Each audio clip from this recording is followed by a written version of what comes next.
নমস্কার। আমরা এই লকডাউনের সময়টা সবে সবে পার করে আনলক ওয়ানের পথে এসেছি। এই লকডাউনের পর্যায়ে আমাদের সামর্থ্য মতো আপনাদেরকে উজ্জীবিত রাখার জন্য চেষ্টা করেছি। বিভিন্ন সময় বিভিন্ন রকম গানের আড্ডা, বিভিন্ন কন্টেস্ট ইত্যাদির মাধ্যমে আপনাদের মনোরঞ্জনের চেষ্টা করেছি।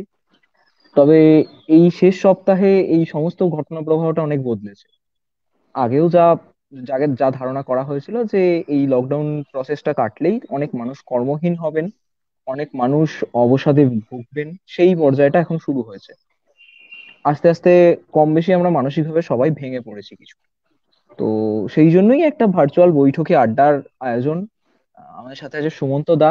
দা, তোমাকে ওয়েলকাম প্রথমেই। ওয়েলকাম। কেমন আছো বলো। ভালো আছি। আমার তো কাজ চলছে আর কি, লকডাউনের জন্য তো বসে নেই। তাই লকডাউনের যে টিপিক্যাল ঘরে বসে থাকা, তার জন্য যে সমস্যা, সেটা আমার ক্ষেত্রে হয়তো কম। তবে এই করোনার আবহে সব রকম সতর্কতার সাথেই কাজ করতে হচ্ছে। তুমি এবং আহ, সমস্ত ডাক্তার, সমস্ত স্বাস্থ্যকর্মী, নার্স, প্রত্যেককে আমাদের কুর্নিশ প্রথমেই। এই এত ভয়াল পরিস্থিতিতেও নিজেদের ডিউটি তোমরা পালন করে যাচ্ছ, তার জন্য কুর্নিশ। না, এটা তো করতেই হবে, না হলে কি করে হবে? তোমরা নিজেদের ডাক্তার তো জীবনকে রোগীর দেখা বাজি ছাড়া রেখে কোনো অপশন নেই, তাই না? তোমরা নিজেদের জীবনকে না, বাজি রেখেই আমাদের জব জীবনটাকে আমাদের, বাঁচিয়ে জাস্ট যাচ্ছ। জব আমাদের। দিয়ে বলো। আমি প্রথমেই একটু একটু তোমাকে কয়েকটা প্রশ্ন করে নি, তোমার জীবন নিয়ে কয়েকটা প্রশ্ন করে নি। বলো। তো অনেকদিন তো কোথাও ঘুরতে যাওয়া হয়নি, তুমি খুব ভ্রমণ পিপাসু আমি জানি। হ্যাঁ, ঘুরতে ভালোবাসি, ট্রেকিং করতে ভালোবাসি। ওটা খুব মিস করছো নিশ্চয়ই। না, মাঝে একটা জায়গা গেছিলাম, মানে জায়গা গেছিলাম বলতে, আহ মালদাতে তো আমি যাই, আমার তো পোস্টিং ছিল ওখানে। তো ওখানে যাওয়ার পথে নিমতিতা রাজবাড়ি বলে একটা রাজবাড়ি পড়ে, ওখানে গেছিলাম। ওখানে সত্যজিৎ রায়ের জলসাঘরের শুটিং হয়েছিল, পদ্মা নদীর ধারে। বেশ সুন্দর জায়গা, মানে টিপিক্যাল ঘোরা নয়, বাট আহা। তাও ওই দুধের স্বাদ ঘোলে মেটানো। বাট অবশ্যই ঘুরতে যাওয়া হচ্ছে না, বন্ধুদের সাথে যাওয়ার অপশন নেই। এটা সিগনিফিকেন্ট প্রবলেম। আমরা একেবারেই গৃহবন্দী হয়ে পড়েছি। আহ একদম গৃহর মধ্যে জীবন কাটছে। তো এই যে মানে লকডাউনটা যখন শুরু হয় মার্চের একদম শেষ দিকটা, তখন আমরা মোটামুটি সবাই এই বিষয়টাকে আমরা জীবন প্রবাহ যেভাবে চলে তার বাইরে একটা ঘটনা হিসেবে দেখেছিলাম। এবং তখন তুমি জানো যে ফেসবুক বা বিভিন্ন রকম সোশ্যাল মিডিয়াতে তখন বিভিন্ন রকম ট্যালেন্ট শো করার একটা টেন্ডেন্সি দেখা দিচ্ছিল মানুষের মধ্যে। কিন্তু এই চক্রটা আস্তে আস্তে যত দিন গেছে, যত লকডাউন এক্সটেন্ড হয়েছে, সেই চক্রটা আস্তে আস্তে কমতে থেকেছে। এবং আস্তে হুম। আস্তে মানুষ সেই আবার নিজের কর্মজীবনকে মিস করছে। তুমি যেমন এখনো কর্মজীবনে, আমি জানি তুমি কিছুক্ষণ আগেই রোগী দেখেছো এবং এখন আমাদেরকে সময় দিচ্ছ। তো যারা কর্মক্ষেত্রে যেতে পারছে না, যেসব বাচ্চারা স্কুলে যেতে পারছে না, কলেজে যেতে পারছে না, তাদের তো একটা অবসাদ কাজ করছেই, তারা সেই জায়গাটাকে খুব মিস করছে। সেই দিকে তাদের জন্য তুমি কিছু বলো, এটা দিয়ে শুরু। দেখো, লকডাউনের যে লাইফটা, সেটা তো আমাদের নর্মাল লাইফ নয়। মানুষ স্বাভাবিকভাবে সমাজবদ্ধ জীব। সে মানুষের সাথে মিশতে, কথা বলতে ভালোবাসে, মানে এটা কথার কথা নয় যে আমরা বলি মানুষ সমাজবদ্ধ জীব। যদি তুমি একদম আগে থেকে দেখো, বেসিক্যালি মানুষের দুটো প্রজাতি ছিল, সেটা জানো মনে হয়। একটা হচ্ছে নিয়েন্ডারথাল মানুষ, একটা হচ্ছে হোমোসেপিয়েন্স। তো নিয়েন্ডারথাল ছিল অনেক শক্তিশালী, তাদের তুলনায় হোমোসেপিয়ান্স এগিয়ে ছিল একটাই জায়গাতে, সেটা হচ্ছে জোট বাঁধাতে। তো বিবর্তনের শুরু থেকেই মানুষ জোট বেঁধে এসছে, এবং জোট বাঁধাটাই তাকে এগিয়ে দিয়েছে বিবর্তনের পথে। আমরা একসাথে অনেক কিছু কাজ করতে পারি, যেটা একা পারি না। বন্ধুদের সাথে অনেক কিছু শেয়ার করতে পারি, অনেক সময় গ্রুপ স্টাডিজ এর অপশন থাকে। সেই সমস্ত জায়গাটাই হচ্ছে ঘেঁটে গেছে যাকে বলে। তার সাথে আরেকটা যেটা বড় সমস্যা, সেটা হচ্ছে যে প্রত্যেক মানুষের একটা স্বাভাবিক জীবন ছন্দ আছে। ধরো, আমরা কোন একটি স্কুলের বাচ্চা, সে এই সময় স্কুলে যায়, এই সময় খেলতে যায়। তো পুরো সময়টাই বাড়িতে থাকাটা তার পক্ষে খুব আইডিয়াল নয়, সেটা থাকতে সে বাধ্য হচ্ছে। তার বাইরে যেটা সমস্যা, সেটা হচ্ছে যে ধরো একটা বাড়িতে সারাক্ষণ বাবা মা, এক বাচ্চা, দুজন, বা অনেক ক্ষেত্রে স্বামী স্ত্রী, তাদের বৃদ্ধ বাবা মা একসাথে একটা ছাদের তলায় থাকতে বাধ্য হচ্ছেন। তো পৃথিবীর যে কোনো সম্পর্কের ক্ষেত্রেই ধরো একটা স্পেস দরকার হয়। প্রত্যেকের কিছু না কিছু সময় নিজের মতো থাকা, নিজের মতো সময় কাটানো সেটার দরকার হয়, সেই জায়গাটা খানিকটা কমে এসছে, যেটাও খানিক ক্ষেত্রে সমস্যার সৃষ্টি করছে বলে আমার মনে হচ্ছে। নিউক্লিয়ার ফ্যামিলির দিকে আমরা এগোচ্ছিলাম আস্তে আস্তে, এবং সেটা বোধহয় কিছুটা ত্বরান্বিত হয়েছে এই লকডাউনের পর্বটাতে। হুম। আর নিউক্লিয়ার একটা জিনিস, ফ্যামিলির দিকে এগোচ্ছিলাম, এবং সেটা মানে বড় বড় কোটরবদ্ধ হয়ে গেছে এখন। আর একটা জিনিস যেটা, যে আমাদের জেনারেশনটা চিরকালই, আমাদের আগের জেনারেশন আমাদের হ্যালো। কথা বলে থাকে যে আমরা বড্ড বেশি ভার্চুয়াল মিডিয়াতে ওরিয়েন্টেড। ভার্চুয়াল, শোনা যাচ্ছে? হ্যাঁ, হ্যাঁ, শোনা যাচ্ছে। আচ্ছা। উম, আমাদের আমাদের জেনারেশনের প্রতি এরকম একটা সবসময় অভিযোগ থাকে যে আমরা বড্ড বেশি ভার্চুয়াল মিডিয়া ওরিয়েন্টেড। তো এই চক্রটা তো আমাদের বেড়েছে। মানে এতদিন তো বাবা মা বলতো যে পড়াশোনা কর, মোবাইলটা ঘাঁটিস না বা কম্পিউটারটা ঘাঁটিস না। এখন সেই পড়াশোনাটাও মোবাইল বা কম্পিউটারের মধ্যে ধরা দিয়েছে। তো আর আস্তে আস্তে যত ভার্চুয়াল মিডিয়ার দিকে আমরা অগ্রসর হব, তত আমাদের পাশের জনকে আমরা চিনতে ভুলে যাবো, পাশের জনের সাথে পরিচিতি কমে যাবে। এই বিষয়ে একটু আলোকপাত করো। আহ এটা দেখো, এই লকডাউনের পরিস্থিতিতে যেটা অনেক সময় উঠে আসছে, যেটা হচ্ছে যে ক্লাসটা তো তাহলে বাদ দিয়ে দিলেই হয়, অনলাইনেই ক্লাস করা সম্ভব। বা ইভেন আমাদের ক্ষেত্রেও অনেক সময় এরকম কথা আসছে যে অনলাইন কনসালটেশন করাও সম্ভব। দুটোর কোনোটাই খুব বাস্তব পরিকল্পনা নয়। একটা ক্লাস মানে তো শুধু পড়াশোনা নয়, পড়াশোনার বাইরে আরো অনেক কিছু ব্যাপার থাকে।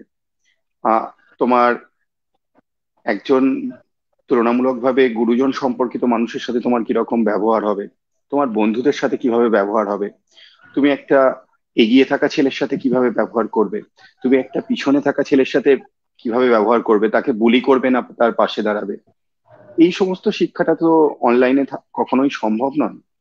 তো এই সময়ে অনলাইন একটা ঠেকা দেওয়ার কাজ করেছে, যেটা অবশ্যই প্রশংসনীয়। কিন্তু সামনাসামনি দেখা হলে যেটা পাওয়া যায় সেটা কখনোই অনলাইনে পাওয়া সম্ভব নয়। একদমই তাই, অবশ্যই তাই। আহ, কিন্তু আহ, আর কিছু করারও নেই, আমাদেরকে ঘরে থেকেই বেঁধে বেঁধে থাকতে হচ্ছে এই সময়। এর একটা পজিটিভ দিকও রয়েছে, থাকছে, যে আমরা যারা এই ভার্চুয়াল মিডিয়াতে বাস করতে করতে বা বন্ধু বান্ধবীদের মধ্যে যে জগৎটা করে নিয়েছিলাম, তার বাইরেও যে পরিবার ছিল, সেই পরিবারের সঙ্গে বোধহয় একটু যোগসূত্র তৈরি হয়েছে। সেটা একদম ছোট একটা পরিবার, ভাই দাদা, মা বাবার সাথে, স্বামী স্ত্রীর সাথে, এই ছোট ছোট সম্পর্কগুলো একটু এই সময়টাতে উজ্জীবিত হয়েছে নিশ্চয়ই। পুরোটা যে উজ্জীবিত হয়েছে সেটা বলবো না।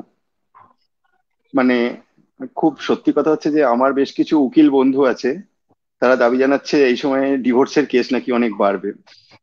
তো ব্যাপার হচ্ছে যে মানে স্বামী স্ত্রী সারাক্ষণ একসাথে থাকছেন, বা ছোট বাচ্চাদের ক্ষেত্রেও তারা বাবা মায়ের সাথে সারাক্ষণ একসাথে থাকছেন।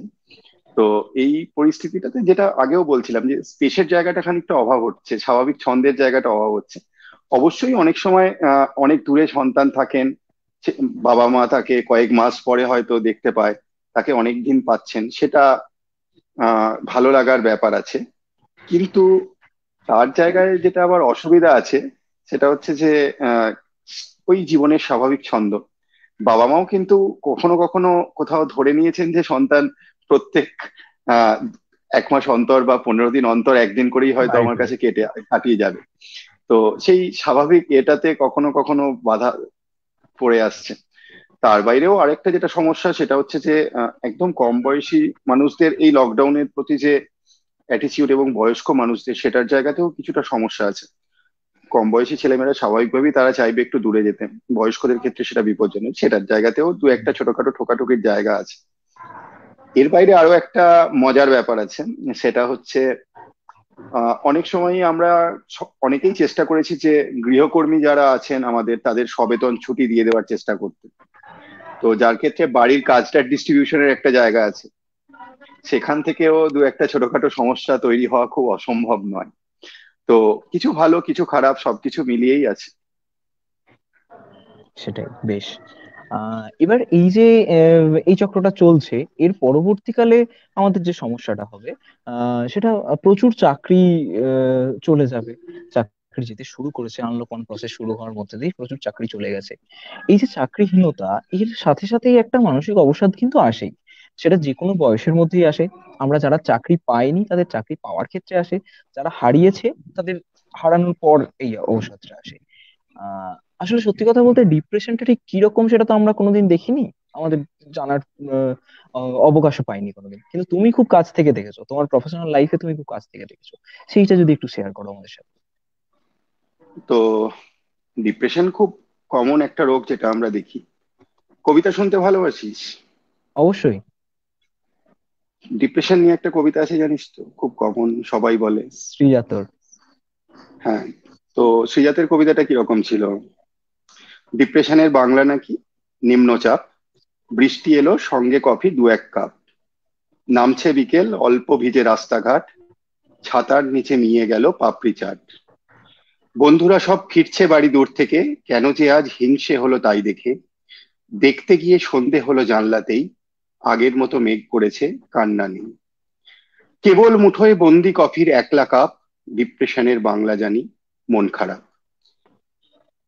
কবিতা হিসাবে খুব ভালো, কিন্তু কবি দু একটা জায়গায় ছড়িয়ে ফেলেছেন এখানে। তো যে জায়গাটা বলার, সেটা হচ্ছে দুটো খুব সিগনিফিক্যান্ট জায়গা আছে। এই যে মন খারাপ ছিল, একটু ভালো কিছু দেখলো ভালো হয়ে গেল, এবং মন খারাপ মানে ডিপ্রেশন, এই দুটো কনসেপ্টেই ভয়ঙ্কর জায়গায় সমস্যা আছে। ডিপ্রেশন এবং মন খারাপ একেবারেই এক নয়। ক্লিনিক্যালি আমরা যেটাকে ক্লিনিক্যাল ডিপ্রেশন বলি, সেটা বেশ কয়েকটা জিনিস নিয়ে তৈরি। তার মধ্যে একটা হচ্ছে মন খারাপ। মন খারাপের বাইরেও ডিপ্রেশনে দু একটা জিনিস থাকতেই হবে। তার মধ্যে একটা হলো এনার্জি লেভেল ভীষণ কমে যাওয়া, এবং decreased pleasure in previously pleasurable activities. মানে বন্ধুদের সাথে আড্ডা দিতে ভালো লাগবে না। আগে হয়তো আমার বাড়িতে সময় কাটাতে ভালো লাগতো, ভালো লাগবে না। বয়স্কদের ক্ষেত্রে হয়তো নাতি নাতনির সাথে সময় কাটাতে ভালো লাগবে না, খেলতে ভালো লাগবে না, গান শুনতে ভালো লাগবে না, কবিতা শুনতে ভালো লাগবে না, কিছুই ভালো লাগবে না। এক কথায় যে জিনিসগুলো আমার ভালো লাগতো তার কিছুই ভালো লাগবে না। এখানেই হচ্ছে একটা ভয়ঙ্কর সমস্যা। দেখবে অনলাইনে অনেকেই বলে আর কি, মন খারাপ তো কি হয়েছে, কবিতা শুনুন, গান শুনুন, মন ভালো হয়ে যাবে।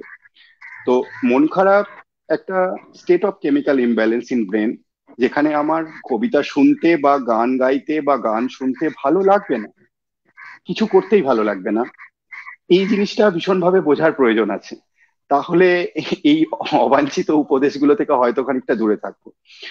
তো মন খারাপের সাথে আরো দু একটা জিনিস ভীষণভাবে রিলেটেড, কিছু শারীরিক সিমটম থাকে। যেমন ধরো ওজন খুব কমে যেতে পারে বা বেড়ে যেতে পারে, অনেক সময় আত্মহত্যার ইচ্ছা যায়, ঘুমও খুব কমে যেতে পারে বা বেড়ে যেতে পারে। এবার ডিপ্রেশন শব্দটা যতটা অগোছালো ভাবে বলা হয়, ডিপ্রেশন কিন্তু একরকম নয়, ডিপ্রেশন দু রকম হয়। একটা হচ্ছে ইউনিপোলার ডিপ্রেশন, মানে শুধুই ডিপ্রেশন হচ্ছে, মন খারাপ থাকছে। আর একটা হচ্ছে বাইপোলার ডিপ্রেশন। এবার ধরো তোমার একদিন বা দুদিন মন খারাপ থেকে গেল, সেটা কি ডিপ্রেশন? উত্তর হচ্ছে না। আমাদের বিষয়ের সব থেকে বড় সমস্যা হচ্ছে স্বাভাবিকের সাথে কারা রোগী তাদের মধ্যে পার্থক্য করা। তো এই স্বাভাবিক এবং রোগীর মধ্যে পার্থক্য করার জায়গাতে সময়টা খুব গুরুত্বপূর্ণ ফ্যাক্টর। এই যে তোমায় বললাম মন খারাপ থাকতে হবে, এনার্জি কম থাকতে হবে, বা আগের কোনো পছন্দের কাজ তোমার এখন আর ভালো লাগবে না, এই জিনিসগুলো কমপক্ষে 2 সপ্তাহ বা তার বেশি থাকতে হবে, এবং 2 সপ্তাহ জুড়ে বেশিরভাগ দিন বেশিরভাগ সময় থাকতে হবে। তবে আমরা বলতে পারবো একজন মানুষ ডিপ্রেসড। তার আগে অবধি এটা কিন্তু নর্মাল ভ্যারিয়েন্ট হিসেবে ধরা হবে।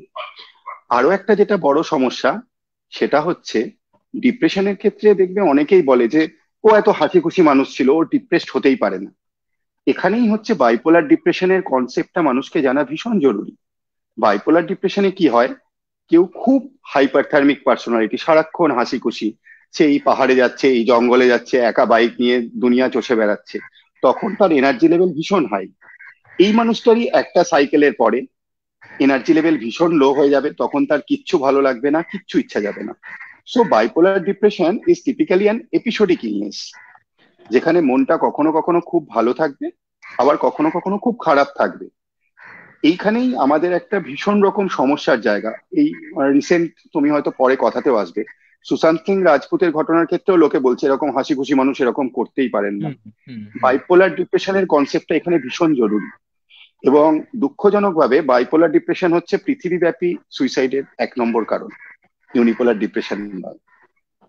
আমরা অবশ্যই আসবো, এই সমস্ত কথাগুলোতেই ফিরবো। কিন্তু তার আগে আমাদের অনেক দর্শক আছে, অনেক শ্রোতা আছে যেগুলো একদম কচি কাঁচা। তাদের কিছু স্বাভাবিক সমস্যা থাকে। সেই সমস্যাগুলো যদি তার বাবা মাকে বলতে যায়, প্রথমে চোখ রাঙানি, তারপর মারধরের সম্মুখীন হতে হয়। সেই সমস্যাগুলো যদি না বলি তাহলে তাদের প্রতি ইনজাস্টিস করা হয়। তো সেই রকম কিছু সমস্যা যেটা আমরাও একটা সময় ফেস করেছি, আমরাও একটা সময় আমাদের এখনো পিঠে হাত দিলে সেই মারের চোট অনুভব করি। সেগুলো থেকে নিয়ে একটু কথা বলি। আহ এমনি অভিভাবকদের চাপ এবং তার জন্য একটা ইঁদুর দৌড়, এটাতে আমরা সবাই কম অল্প বিস্তর পেরিয়ে এসেছি, এবং যত দিন যাচ্ছে এটা বাড়ছে। এই যে লকডাউনের একটা পরিস্থিতি, আমরা বেশিরভাগ সময়ই দেখি যে অভিভাবকেরা নিজেদের কিছু ফ্রাস্ট্রেশন, নিজেদের কিছু সমস্যা, এইটার বহিঃপ্রকাশ ঘটে বাচ্চার মাধ্যমে, বাচ্চার কাজের মাধ্যমে, বাচ্চাকে শাসনের মাধ্যমে। এইটা নিয়ে একটু কথা বলতে চাই তোমার সাথে। দেখো, আহ অনেক সময় যেটা সমস্যা দাঁড়ায়, মানে নিজের না পাওয়াগুলো বাচ্চাদের ওপর মেটানোর চেষ্টা করা। মানে আমি গান শিখতে পারিনি তাই আমার বাচ্চা গান শিখতে হবে, বাচ্চাকে গান শেখাবো। বা আমার হয়তো তবলা বাজাতে ভালো লাগতো, বাবা বাজাতে দেয়নি, আমি বাচ্চাকে শেখাবো। মানে আহ কখনো আমি পড়াশোনার ভালো স্কোপ পাইনি, বাচ্চার জন্য আমি সবকিছু করব। এই প্রত্যেক জায়গাতেই যেটা সমস্যা আছে, মানে বাবা মায়েদের দিক থেকে মনে হয় আমি বাচ্চার জন্য প্রাণপাত করছি, কিন্তু আদতে অনেক ক্ষেত্রেই তারা তাদের যে অতৃপ্ত বাসনা সেটাকে পূরণ করার জন্য প্রাণপাত করছেন। আর র্যাট রেসের যে কথাটা বলছো, এটা আমি সবাইকেই একটা জিনিস বলি। মানে আমাদের স্কুলেও একটা প্রোগ্রাম হয়েছিল, তখনও বলেছিলাম যে আমাদের কিছু জায়গায় খুব সিগনিফিকেন্টলি ভাবার সময় হয়েছে। আমাদের সময়ও বা এখনো বা আগেও আমাদের স্কুলে যারা সব থেকে ভালো ছিল পড়াশোনায়, তারা হয় ডাক্তারিতে যায় অথবা ইঞ্জিনিয়ারিং এ যায়। কিন্তু আমার জীবনের একটা পর্যায়ের পরে আমি বুঝেছি যে ডাক্তারি বা ইঞ্জিনিয়ারিং এ যাওয়ার জন্য দারুণ বুদ্ধিবৃত্তির হয়তো প্রয়োজন হয় না। যারা সত্যিকারে পড়াশোনায় ভালো, তাদের হয়তো মৌলিক গবেষণা বা এই জায়গায় যাওয়ার ক্ষেত্রে ভাবনা চিন্তা করার সময় এসেছে। চাকরির জায়গা যত সংকুচিত হচ্ছে, এটা একদিকে হয়তো এই টিপিক্যাল প্রবণতাটা থেকে সরিয়ে নেবে মানুষকে, যেটা হয়তো ভবিষ্যতে আমাদের উন্নতির ক্ষেত্রে সহায়ক হবে। আমি খুব স্ট্রংলি চাই যে আমাদের ভালো ব্রেন যেগুলো, সেগুলো মৌলিক গবেষণার ক্ষেত্রে কাজে লাগুক। আর একটা কথা যেটা হচ্ছে, র্যাট রেসে তুমি জিতলেও শেষ অব্দি র্যাটই থাকবে, তোমার অন্য কিছু হওয়া হবে না। ইঁদুর দৌড়ে জয়ী হলেও তোমার ইঁদুর ছাড়া আর কিছু হওয়া হবে না। So there is no point in running for it. Ah, তাহলে মানে এই যে দুই দুই পক্ষ, এইরকম র্যাট রেসের মধ্যে তো একটা দুটো পক্ষ তৈরি হয়। একজন ওই ছোটায় ইঁদুরটিকে, আর একটা একটা বাচ্চা বাচ্চা ছেলে মেয়েরা ইঁদুর হয়ে ছোটে।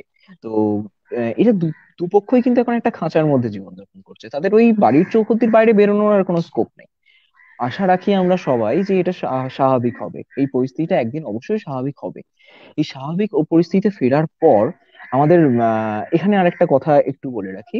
আমাদের বিদ্যালয়ের মাননীয় সহপ্রধান শিক্ষক মহাশয় শ্রী অরুণাভ করোনা চক্রবর্তী বসে। এই প্রশ্নটা তোমাকে করতে বলেছে, বিশেষ করে তোমাকে করতে বলেছে, বলেছেন যে এই যে স্বাভাবিক অবস্থায় ফেরার পর তাদের কি করার থাকবে, অভিভাবকদের কি করার থাকবে, আবার বাচ্চাটা যাতে মানে আমরা যতটা সহজে নিজেদেরকে মানিয়ে নিতে পারবো, নিশ্চিতভাবে সেই বাচ্চাটি পারবে না অত সহজে মানিয়ে নিতে।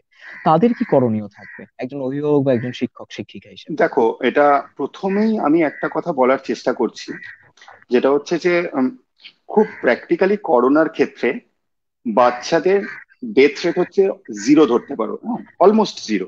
ঠিক আছে, 0.0001 এরকম কিছু হতে পারে। বাচ্চাদের ক্ষেত্রে করোনা সেরকম ফ্যাটাল নয়। তো আমি যেটা খুব স্ট্রংলি বলার চেষ্টা করব সেটা হচ্ছে, এই পরিস্থিতির মধ্যেও যতটা সম্ভব স্বাভাবিক তাদের যে লাইফস্টাইল সেটাকে মেনটেন করার চেষ্টা করতে হবে। তারা দু একটা পাড়ার বাচ্চার সাথে খেলুক, একটুখানি দৌড়ঝাঁপ করুক। কারণ না করোনা ছাড়াও আরো অনেক রোগ আছে, ওবেসিটি করোনার থেকে কোনো অংশে কম খারাপ নয়। তো সেই জায়গাগুলোতে একটু জোর দেওয়া, যে বাচ্চাটা একটু সারাদিনের মধ্যে খেলুক, তাতে তার বড় কিছু ক্ষতি হবে না। এবং বাচ্চাদের 20 বছরের কমে যে কোনো মানুষের করোনার ক্ষেত্রে খুব বড় ভয়ের আশঙ্কা নেই, যদি না তার অন্যান্য খুব বড় রোগ থাকে। 2 নম্বর ব্যাপার হচ্ছে যেটা, এতদিন ধরে যে ছন্দটা কাটলো, সেই ছন্দটাতে যত তাড়াতাড়ি সম্ভব ফেরত আসার চেষ্টা করা। হয়তো সেটার জন্য কিছু স্টেপস লাগবে। হয়তো প্রথমে একটা পুরো ক্লাসে যদি 60 জন থাকতো, প্রত্যেক বেঞ্চে 5 জন করে বসতো, হয়তো 3 দিন 3 দিন করে ক্লাস করার চেষ্টা করতে হবে, যাতে তাদের মধ্যে অ্যাডিকুয়েট ডিস্টেন্স বজায় রাখা যায়। কিন্তু ধীরে ধীরে ছন্দে ফেরা, এবং এই 3টে মাসকে একটা ব্যতিক্রম হিসেবে গ্রহণ করে আবার বাকি সময়টা যেমন ছিলাম সেদিকেই ফিরে যাওয়ার চেষ্টা করা। কারণ দিনের শেষে মানুষকে সবাইকে নিয়ে চলতে হবে, একা থাকা মানুষের পক্ষে সম্ভব না।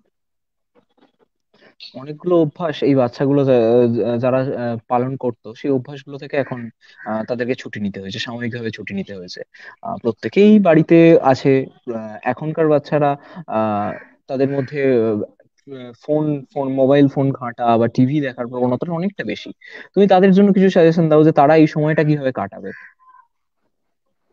আহ এই সময়টা কাটাবে বলতে, দেখো, মোবাইল ফোন বা টিভি দেখা এই ব্যাপারটা তো আছেই, কিন্তু মূল সমস্যার যে জায়গাটা সেটা হচ্ছে যে আনসুপারভাইজড মোবাইল বা টিভি এই ব্যাপারটা থেকে যতটা সম্ভব দূরে রাখতে চেষ্টা করতে হবে। মানে আমি একটা কথা বলার চেষ্টা করি, যেটা হচ্ছে যে 18 বছর বয়স একজনের যেমন ড্রাইভিং লাইসেন্স পাওয়ার সময়, সেরকম একই রকম ভাবে 18 বছরের আগে কাউকে আনসুপারভাইজড মোবাইল ছেড়ে দেওয়া উচিত নয়। বাচ্চা কলেজে গেলে তবে সে নিজে মোবাইল পাবে, তার আগে সে কোনো রকম ভাবেই মোবাইল নিজের মতো করে ইউজ করবে না।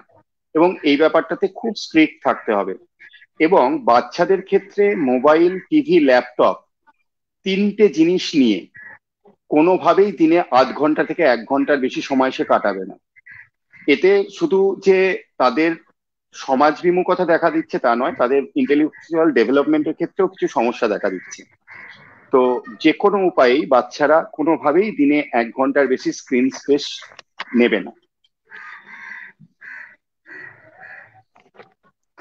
আহ, এর ব্যতিক্রমী কিছু মানে এই যে অপশন, তুমি একটা অপশন বললে যে বাচ্চাদেরকে যদি নিজেদের চৌহদ্দির মধ্যে, নিজেদের একটা গণ্ডির মধ্যে খেলাধুলার বিষয়টা করা যায়। তাছাড়া আর কিছু ব্যতিক্রম এই সময় যেটা প্র্যাকটিস করা যেতে পারে, বাচ্চারা যেটা প্র্যাকটিস করতে পারে, অভিভাবক আহ অভিভাবকরা আরেকটা জিনিস যেটা ভীষণভাবে প্র্যাকটিস করা যেতে পারে সেটা হচ্ছে যে, দেখো, মানে আহ পরিবেশ এবং প্রকৃতি এটা তো একটা ভীষণ বড় সমস্যা আজকের দিনে। তো পরিবেশ এবং প্রকৃতির জন্য ভালোবাসা তৈরির যে উপায়টা, সেটা এই সময় ভীষণভাবে গ্রো করা যেতে পারে। মানে ধরো একটা রুফটপ গার্ডেন বা কিচেন গার্ডেন, তার দায়িত্বটা বাচ্চাটার উপর দিয়ে দেওয়া, বা বাড়ির পোষ্যটার দায়িত্ব তার উপর দিয়ে দেওয়া, যাতে তাদের মানে সমাজের বাকি জীবগুলোর প্রতি ভালোবাসা জন্মে। বা পাড়ার কুকুরগুলোকে তারা খাওয়াবে এই সময়টাতে, তাদের প্রতি তাদের সাথে একটা সখ্য তৈরি হলো। ভালোবাসাটা ভীষণ রকম ছোঁয়াচে, মানে সে গাছপালা বা পশু পাখিকে ভালোবাসতে শিখলে মানুষকেও ঠিক সময়ে ভালোবাসতে শিখবে। আমরা তো এখন যে পড়াশোনাটার মধ্যে দিয়ে যাই, সেটা তো বেশিরভাগটাই পরীক্ষা ওরিয়েন্টেড একটা পড়াশোনা, পরীক্ষা ভিত্তিক একটা পড়াশোনা, এবং সেই পরীক্ষার দিন নিয়ে একটা চাপানোতর চলছে, বেশ খানিক দিন ধরে চলছে। হ্যাঁ, এবং হ্যাঁ, হ্যাঁ, হ্যাঁ।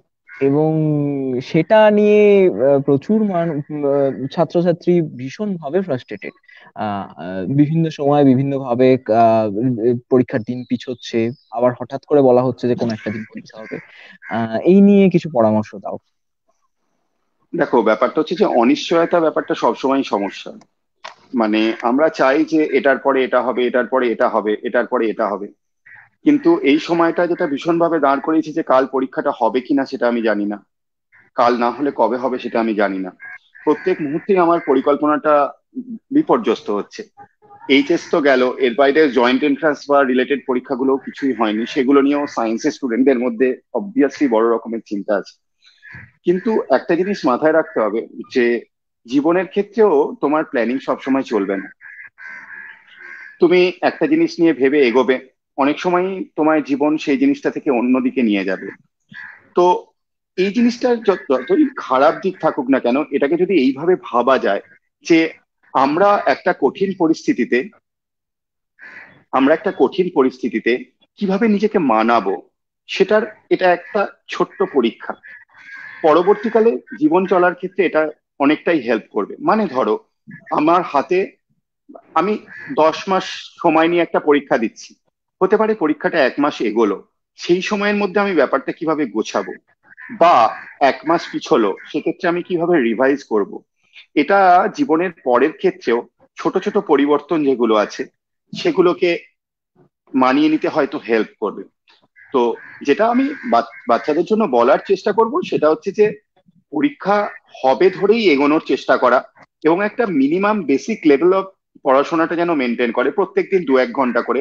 যাতে হঠাৎ করে পরীক্ষার দিন কখনো ঘোষণা হলে মাথায় বাজ না পড়ে। তবে আমি শেষ খবর যা পেয়েছি, এইচএস পরীক্ষা সম্ভবত ঐচ্ছিক হয়ে গেছে, আর নতুন করে ডেট হয়তো আর ঘোষণা হবে না। আমরা এরকম একটা অপশন রেখেছিলাম যে লাইভে লাইভ চলাকালীন কমেন্টে নিজেদের প্রশ্ন করতে পারবে, সেরকম হ্যাঁ, কিছু প্রশ্ন ভালো। এসেছে। আমরা এই বলো। অবকাশে সেই প্রশ্নগুলো দেখে নিই, আবার আমরা তারপরে চেন্নাই করতে ফিরবো। আহ, প্রশ্ন এসেছে যে এই অবস্থাতে তুমি একটু আগেই বলছিলে যে আমার সাথে একটা সখ্যতা তৈরি হয়েছে, কিন্তু তবু পার্সোনাল স্পেসের একটা অভাব তো থাকছেই, থেকে যাচ্ছে এই বয়সের ছেলে মেয়েদের জন্য, যেটা খুব জরুরি। পার্সোনাল স্পেসের অভাবটা কিভাবে মেটানো যেতে পারে? এটা খুব ভালো প্রশ্ন যে এই সময় পার্সোনাল স্পেস কিভাবে পাবো। দেখো, দিনের মধ্যে বেশিরভাগ সময়টাই বাড়ির মধ্যে থাকতে হচ্ছে। বাড়ির লোকদের মধ্যে একটা কমন অ্যাডজাস্টমেন্টে পৌঁছানোটা ভীষণ জরুরি, যে আগামী 1 ঘন্টা, মানে পরবর্তী 1 ঘন্টা বা 2 ঘন্টা আমি নিজের মতো করে থাকবো। এই সময়টা তুমি আমাকে কোনো রকম কাজ করতে বলো না, বাকি সময়টা তুমি যা বলবে সেটা আমি করে নেব। বাড়ির কাজ যেহেতু আমরা সবাই মিলে মিলেমিশেই করছি, সেই 1-2 ঘন্টা সময়টা বিভিন্নভাবে স্পেন্ড করা যায়। যদি কোনো হবি থাকে সেটার জন্য স্পেন্ড করা যায়। যদি কোনো প্রিয় মানুষ থাকে বা যার সাথে কথা বলে আনন্দ পাওয়া যাবে এমন কেউ থাকে, তার সাথে খানিকটা কথা বলার চেষ্টা করা যায়। আমরা লকডাউনের প্রথম পর্যায়ে একদম যেটা করতাম সেটা হচ্ছে যে স্কুলের বন্ধুদের একটা গ্রুপ বা সেটা তৈরি করে একটা জুম বা গুগল মিটে কোনো মিটিং এর ব্যবস্থা করা, যাতে সবাই সবাইকার সাথে একটু হাসি খুশি ভাবে খানিকটা সময় কাটিয়ে দেওয়া যায়। তো এরকম ভাবে খানিকটা নিজের মতো করে সময় তৈরি করা এবং সেটাকে প্রপারলি ইউটিলাইজ করা, এটা ভীষণ গুরুত্বপূর্ণ এই সময়। এবং এটা শুধু নিজের জন্য না, বাড়ির সবাইকার জন্যই কিছুটা করে করে সময় ছাড়া উচিত। আরো একটা জিনিস এই সময় যেটা ভীষণভাবে করা যায়, আমি নিজে যেমন প্র্যাকটিসের জন্য যথেষ্ট ব্যস্ত থাকি, তো লকডাউন কিন্তু আমায় অপরচুনিটি এনে দিয়েছিল নিজের শরীরের জন্য খানিকটা যত্ন নেওয়ার সুযোগ হিসাবে আর কি। মানে দিনের মধ্যে 1-8 ঘন্টা যদি নিজের জন্য খানিকটা সময় দেওয়া যায়, সেক্ষেত্রে আমাদের আরেকটু হেলদি হওয়াও সম্ভব এই সময়। তো এরকম ভাবে খানিকটা সময় নিজের মতো করে স্পেন্ড করাটা খুব খারাপ অপশন না হয়। পরবর্তী আর একটা প্রশ্ন এসেছে যে সন্দেহ। এই সময় যেহেতু ফিজিক্যাল ডিস্টেন্সিংটা খুব জরুরি হয়ে পড়েছে, অনেকের সাথে অনেকের দেখা হচ্ছে না, সেটা বিভিন্ন সম্পর্কের ক্ষেত্রেই সন্দেহটা একটা খুব বড় বিষয়। সেটা নিয়ে কিছু বলো। হ্যাঁ। উম সন্দেহর ব্যাপারটা হচ্ছে যে, দেখো, সন্দেহ জিনিসটা খুব বিপজ্জনক। মানে এটা যে কোনো সম্পর্কের ক্ষেত্রে বিপজ্জনক, আরো অনেক ক্ষেত্রে ভীষণ বিপজ্জনক। তো সন্দেহের যে রোগ, বা এটাকে আমরা আমাদের পরিভাষায় কিছু ডিলিউশনাল ডিসঅর্ডার বলি, ঠিক আছে? ডিলিউশন মানে হচ্ছে, dilution is basically a thought which is fixed, firm and difficult to get rid of in spite of showing evidences against it। মানে কিছু চিন্তা ভাবনা যেগুলো খুব শক্তপোক্ত এবং তার বিরুদ্ধে অনেক প্রমাণ দেখানো সত্ত্বেও তারা এই জায়গাটাতেই স্টিক করে থাকবেন, কোনোভাবেই এটার বাইরে বেরোতে চাইবেন না। Unfortunately delusion is a form of সাইকোসিস। তো সাইকোসিস বলতে এমন একটা জায়গা যেখানে সেই মানুষটা নিজে বুঝতে পারবে না যে তার এই জিনিসটা ভুল, তাকে শত বোঝালেও বুঝতে পারবে না। এবং এই ডিলিউশন বেশ কয়েকটা ফর্মে হয়। একটা ফর্ম হয় যেটা হচ্ছে ডিলিউশন অফ পারসিকিউশন, মানে কিছু মানুষ আমার ক্ষতি করার চেষ্টা করছেন। এটা একদম, যদি তুমি আদিবাসী সমাজে যাও তারা বলবে কেউ আমায় বান মারছে বা গুণ করছে। আবার একজন যদি আইটি ইঞ্জিনিয়ার হয় সে হয়তো বলবে যে আমাকে কেউ সিসিটিভি ক্যামেরা দিয়ে নজরদারি করছে আমার অবর্তমানে, বা আমার ফোন হ্যাক করে নিচ্ছে, বা আমার কম্পিউটার দিয়ে নজর রাখছে, বা আমার সিম কার্ডটা দিয়ে সে নজর রাখছে, এই গোছের বিভিন্ন কথাবার্তা। বাট ওভারঅল ফর্মটা একই, আমার ওপর কেউ নজরদারি করছে। ডিলিউশন অফ রেফারেন্স হয় যে আমাকে নিয়েই লোকে কথা বলছে।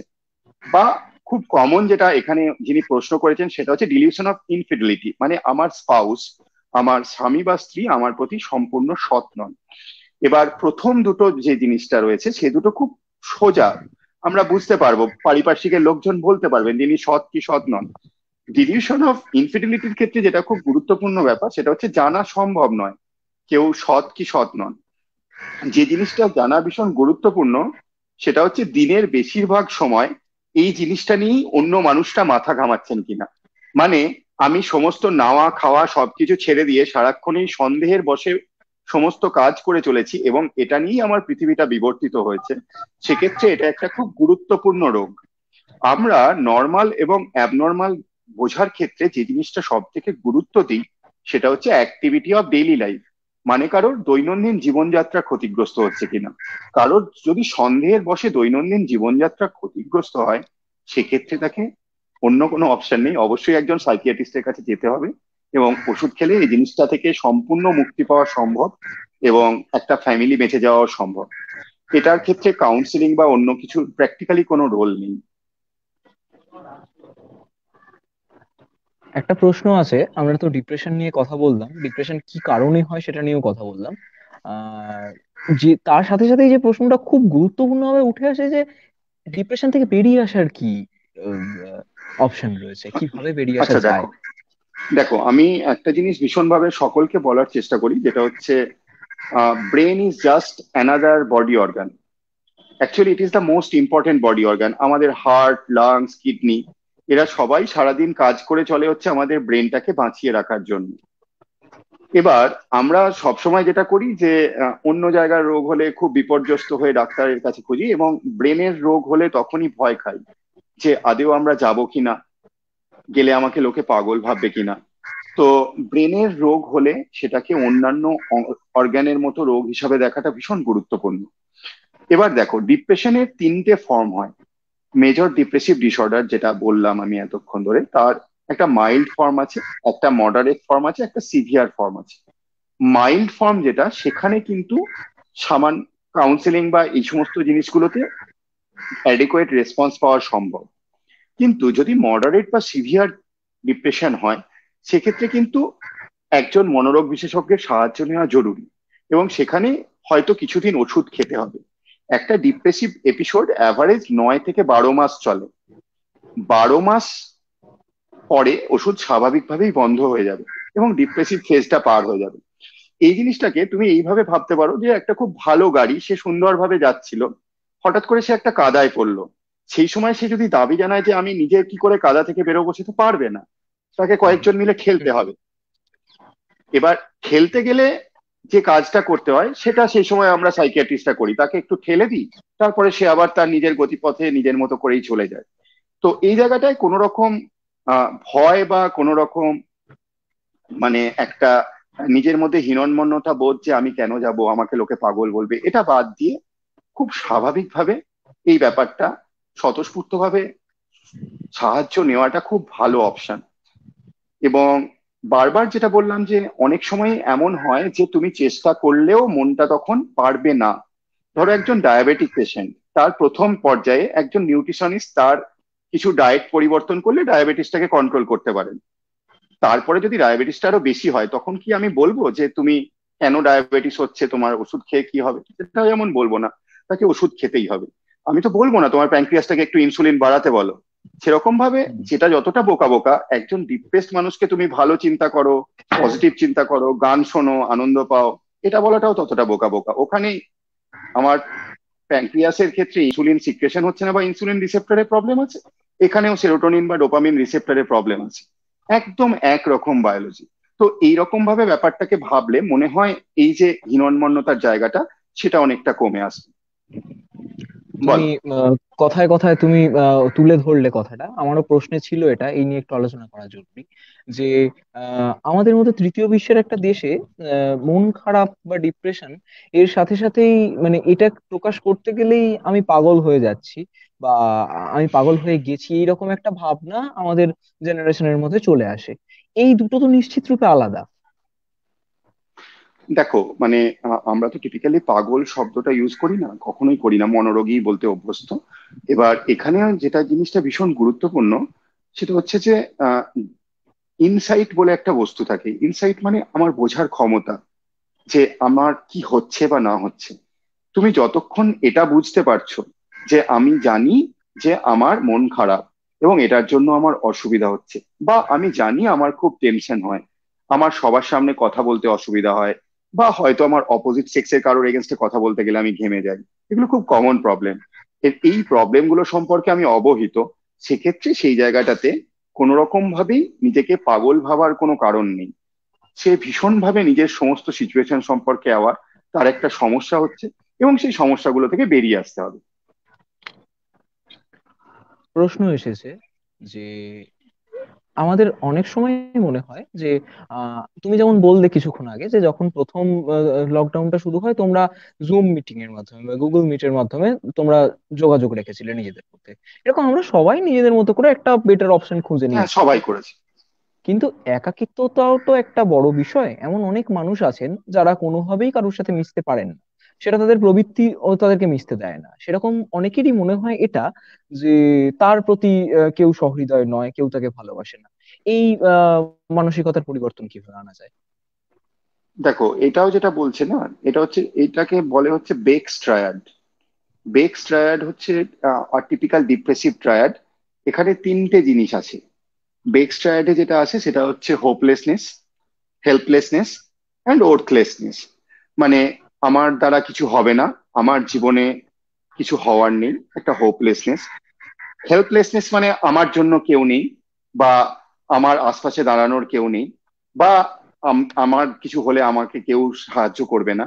এবং ওর্থলেসনেস মানে আমি একটা অপদার্থ, আমি অনেক ক্ষতি করেছি জীবনে মানুষের, আমার দ্বারা কিছু হয়নি, আমার জন্য আমার বাবা মা কষ্ট পাচ্ছে, মেবি আমার হাজবেন্ড, আমার ওয়াইফ, সবাই আমার জন্য কষ্ট পাচ্ছে, বা আমার বাচ্চারা আমার জন্য ভালো নেই। তো এই ট্রায়াডটা ভীষণ গুরুত্বপূর্ণ। মানে এটা ডিপ্রেশনের প্রথম পর্যায়ে হয়, যার পরে একটা ফুল ব্লোন ডিপ্রেশন ডেভেলপ করে।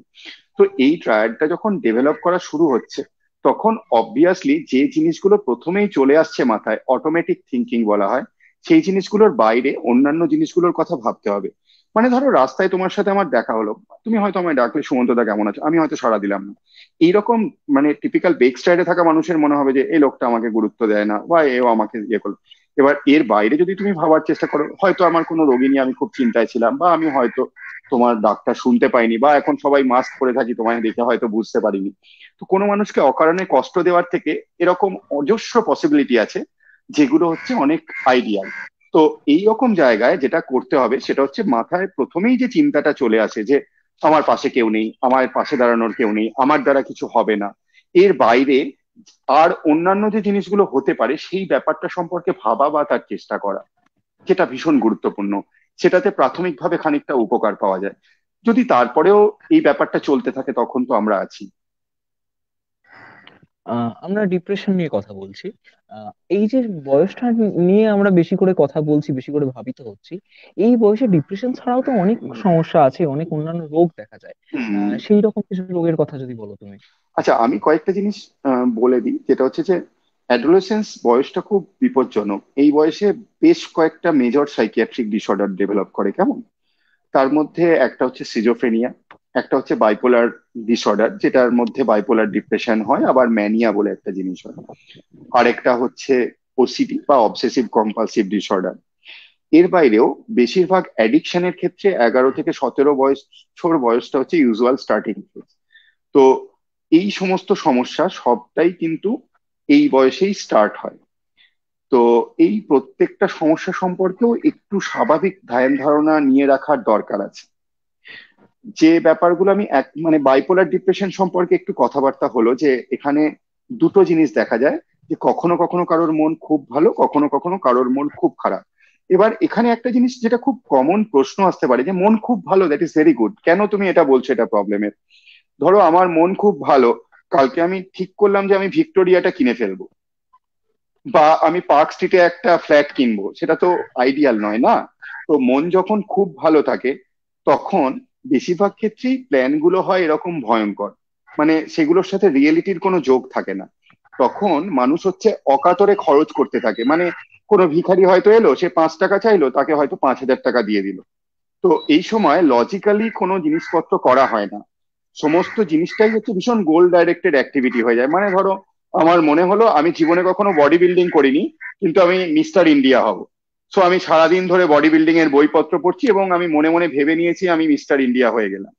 তো এই গোছের ইললজিক্যাল চিন্তা ভাবনা চলে আসে, যেটা পোটেনশিয়ালি বেশ বিপজ্জনক। তো এর বাইরে সিজোফ্রেনিয়ার ক্ষেত্রে দুটো জিনিস হয়। একটা হচ্ছে পার্সিকিউটরি ডিলিউশন হয়, মানে আমার কেউ ক্ষতি করছে বা এরকম চিন্তাধারা। আর অনেক সময় বাড়ির লোকরা খেয়াল করে দেখেন সে আপন মনে কথা বলছে বা হাসছে। এটা যেটা কারণে হয় সেটা হচ্ছে যে ওরা কানের মধ্যে আওয়াজ শুনতে পায় যে দু তিনজন মানুষ যেন ওকে নিয়ে কথা বলছে, এবং ওরা সেটা রিপ্লাই করার চেষ্টা করে। এবার ও যে শুনতে পাচ্ছে সেটা তো বাকি কেউ শুনতে পাচ্ছে না, ওই শুনতে পাচ্ছে, ও খুব স্পষ্ট ভাবে শুনতে পাচ্ছে, ওর কাছে এটা ভীষণ real. And he is replying or she is replying to it. বাকিদের মনে হচ্ছে ও আপন মনে হাসছে বা আপন মনে বলছে। তো এটা কিন্তু একটা খুব বড় মানসিক রোগ, যেটা সামান্য একটা আধটা ওষুধ খেলে সম্পূর্ণ সুস্থ হয়ে যাওয়া সম্ভব। এর বাইরে যেটা খুব কমনলি ডেভেলপ করে সেটা হচ্ছে ওসিডি বা অবসেসিভ কম্পালসিভ ডিসঅর্ডার। ওসিডি কেমন? ওসিডি সব থেকে কমন এক্সাম্পল হচ্ছে সূচিবাই। সূচিবাইয়ের ক্ষেত্রে কি হয়, আমি একটা জিনিস পরিষ্কার করলাম, তারপর মনে হলো এখানে কিছু নোংরা লেগে গেছে, তাই আমি ওটা আবার পরিষ্কার করলাম। আবার 5 মিনিট পরে মনে হলো আবার ওখানে নোংরা রয়ে গেছে, আবার পরিষ্কার করলাম। এই মানুষটা কিন্তু জানে অ্যাকচুয়ালি ওখানে নোংরা নেই, কিন্তু সারাক্ষণ ওর মাথায় এই চিন্তাটা চলে আসছে যে নোংরা রয়েছে, নোংরা রয়েছে, নোংরা রয়েছে, এবং তার জন্য ও বারবার জিনিসটা করতে বাধ্য হচ্ছে। যতক্ষণ না সে জিনিসটা করছে ততক্ষণ তার মনটা শান্তি পাচ্ছে না। ওসিডি আরো অনেক রকম হয়। অবসেসিভ ডাউট বলে একটা জিনিস আছে। অবসেসিভ ডাউট মানে কি, ধরো একজনের একটা ছুরি দেখে মনে হয় আমি ছুরিটা দিয়ে কাউকে কেটে ফেলবো না তো, বা বাঁধিয়ে ফেলবো না তো। এটা এখান থেকে শুরু হয়ে কিছুদিন পরে একটা যে কোনো শার্প অবজেক্ট, ধরো একটা পেন্সিল বা একটা সুচ দেখেও এরকম মনে হতে পারে। আমার একজন পরিচিত পেশেন্ট ছিল, সে ইউজুয়ালি বাড়িতে কাউকে নেমন্তন্ন করতো না। কেন নেমন্তন্ন করতো না? যদি রাত্রেবেলা সে নেমন্তন্ন করে আর সেই খাবার খেয়ে লোকটা অসুস্থ হয়ে পড়ে, তাহলে তো সবাই তাকে খারাপ বলবে। তাই সে বাড়িতে কাউকে নেমন্তন্ন করতো না। অনেকেই আছে দেখবে একবার তালা দিয়ে তারপর আবার চেক করে দেখে চেক তালাটা করে। ঠিক দেওয়া হয়েছে তো, আবার খানিকক্ষণ পরে দেখে। চেকার্স বলে এদেরকে। তো ওয়াশার্স অ্যান্ড চেকার্স এটা হচ্ছে মোস্ট কমন ফর্ম। এর বাইরে অবসেসিভ ডাউট আছে, যেটা খুব কমন হয়, এই যে এটা করে ফেলবো না তো, এটা করে ফেলবো না তো। বা অনেক সময় মায়েদের ক্ষেত্রে হয়, পাশে শিশু ঘুমিয়ে আছে, মনে হয় আমি ওর গলাটা টিপে ফেলবো না তো, সে ফেলবে না, কিন্তু এই চিন্তাটা সারাক্ষণ তার মাথায় আসে, এবং এটা ভীষণ কষ্ট দেয় কারণ সে এই চিন্তাটা করতে চায় না, বাট জোর করে চিন্তাটা তার মধ্যে চলে আসে। ওসিডিরও চিকিৎসা আছে এবং যথেষ্ট ভালো রেসপন্স করে। তো এগুলো হচ্ছে মেজর ডিসঅর্ডার যেটা এই সময় আসে। আরেকটা যেটা জিনিস ভীষণ গুরুত্বপূর্ণ, টিপিক্যাল ইউডিপোলার ডিপ্রেশন, শুধু ডিপ্রেশন, এটা কিন্তু মাঝ বয়সের রোগ। যদি কোনো মানুষের বাচ্চা বয়সে ডিপ্রেশন হয়, ইউজুয়ালি টিনস অ্যান্ড টুইন্সে, আমরা বেশিরভাগ ক্ষেত্রেই সেটাকে বাইপোলার ডিপ্রেশন বলেই সন্দেহ করি। এখানে আরেকটা প্রশ্ন যেটা সাথে সাথে আসছে, যে তুমি মানে বেশ খানিক রোগের কথা বললে। আরেকটা জিনিস সেটা যে ভয়, এবং এই ভয় থেকে ধীরে ধীরে বিভিন্ন রকম হ্যালুসিনেশন, তার পরবর্তীকালে মানে ধরো কোনো একটা খুব পরিচিত কারুর মৃত্যু, খুব কাছের কারুর মৃত্যু, খুব কাছের কারুর দূরে চলে যাওয়া, এর থেকে ভয়, এবং সেই ভয় থেকে কিছু হ্যালুসিনেশন, কিছু অন্যরকম চিন্তা ভাবনা, এইটা একটা আসে। দেখো, ভয়টা একটা খুব, মানে হ্যাঁ বলো, বাকি জিনিসটা শেষ করে হ্যাঁ, নাও। না তুমি বলো, এটা থেকে বেরিয়ে আসার উপায় জানতে চেয়েছেন একজন। হুম। দেখো, ভয় একটা খুব বিপজ্জনক সিমটম। ভয় অনেক রকম হতে পারে। আহ মানুষের সব থেকে বিপজ্জনক ভয় কিন্তু মৃত্যু ভয় নয়। মানুষের সব থেকে বিপজ্জনক ভয় হচ্ছে কারোর সামনে কিছু বলতে হবে তার ভয়। মানে একটা পৃথিবীব্যাপী সার্ভে হয়েছিল, তাতে এই কারোর সামনে কিছু বলতে হবে এই জিনিসটাকেই লোকে ভীষণভাবে ভয় খায়। তো সোশ্যাল ফোবিয়া একটা ভীষণ ইম্পর্টেন্ট জিনিস, এটাকে সোশ্যাল ফোবিয়া বলে, ঠিক আছে? অনেকের এক্সামের আগে ভীষণ টেনশন হয়। অনেক অনেকের আছে পৃথিবীর সবকিছু নিয়েই টেনশন হয়। অনেকের আছে যার কোনো পার্টিকুলার সিচুয়েশনে টেনশন হয়। মানে ধরো একটা বন্ধ ঘরে যদি তাকে একা রাখা হয় তাহলে তার খুব টেনশন হবে। বা ভিড় বাসে ট্রেনে সে যাতায়াত করতে পারে না, কেন এই দুটো জায়গায় তার সমস্যা হয়? ধরো তার মনে হতো এই বন্ধ ঘরের মধ্যে যদি আমার কিছু হয়ে যায় আমাকে কে বাঁচাবে, there is no one to help, I am feeling helpless. So সেই জায়গাটায় তার ভয় হচ্ছে। একটা প্রচন্ড ভিড় বাসে, তার পালানোর কোনো জায়গা নেই, তাই সেখানটায় তার ভয় হচ্ছে। এই জিনিসগুলোকে বলে স্পেসিফিক ফোবিয়া। এর বাইরে একটা জিনিস আছে, সেটাকে বলে প্যানিক অ্যাটাক। প্যানিক অ্যাটাকেও এই একই রকম হয়, হঠাৎ করে একটা তীব্র ভয় হয়, বুক ধুকপুক করে, গলা শুকিয়ে আসে, ঘাম হয়, মনে হয় এই বুঝি জান বেরিয়ে যাবে। কিন্তু এটা কোনো কারণ ছাড়া হয়। মানে একটা বাঘ তাড়া করলে বা সাপ তাড়া করলে ব্রেনে তো কিছু কেমিক্যাল বেরোয় যারা এই ভয়ের সিমটম গুলোর হুম। আসছে, এবং তার জন্য তোমার শরীরটাকে ফাইট ফ্লাইট ফ্রাইট রিয়াকশনের জন্য প্রিপেয়ার করে, সিম্প্যাথেটিক ওভারড্রাইভ হয়। ব্রেনের সেই কেমিক্যাল গুলো এদের ক্ষেত্রে অটোমেটিক্যালি স্টার্টেড হয়ে যায়, যার ফলে এই রিয়াকশনটা আউট অফ নো হোয়ার হয়ে যায়। কেমন? তো এইগুলো হচ্ছে টিপিক্যাল ভয়। আর তুমি আরেকটা যেটা জিনিস বললে, কখনো যদি কেউ ভায়োলেন্ট ডেথ দেখে চোখের সামনে, তাহলে তার অনেক সময় পিটিএসডি বলে একটা রোগ হতে পারে, পোস্ট ট্রমাটিক স্ট্রেস ডিসঅর্ডার বলে।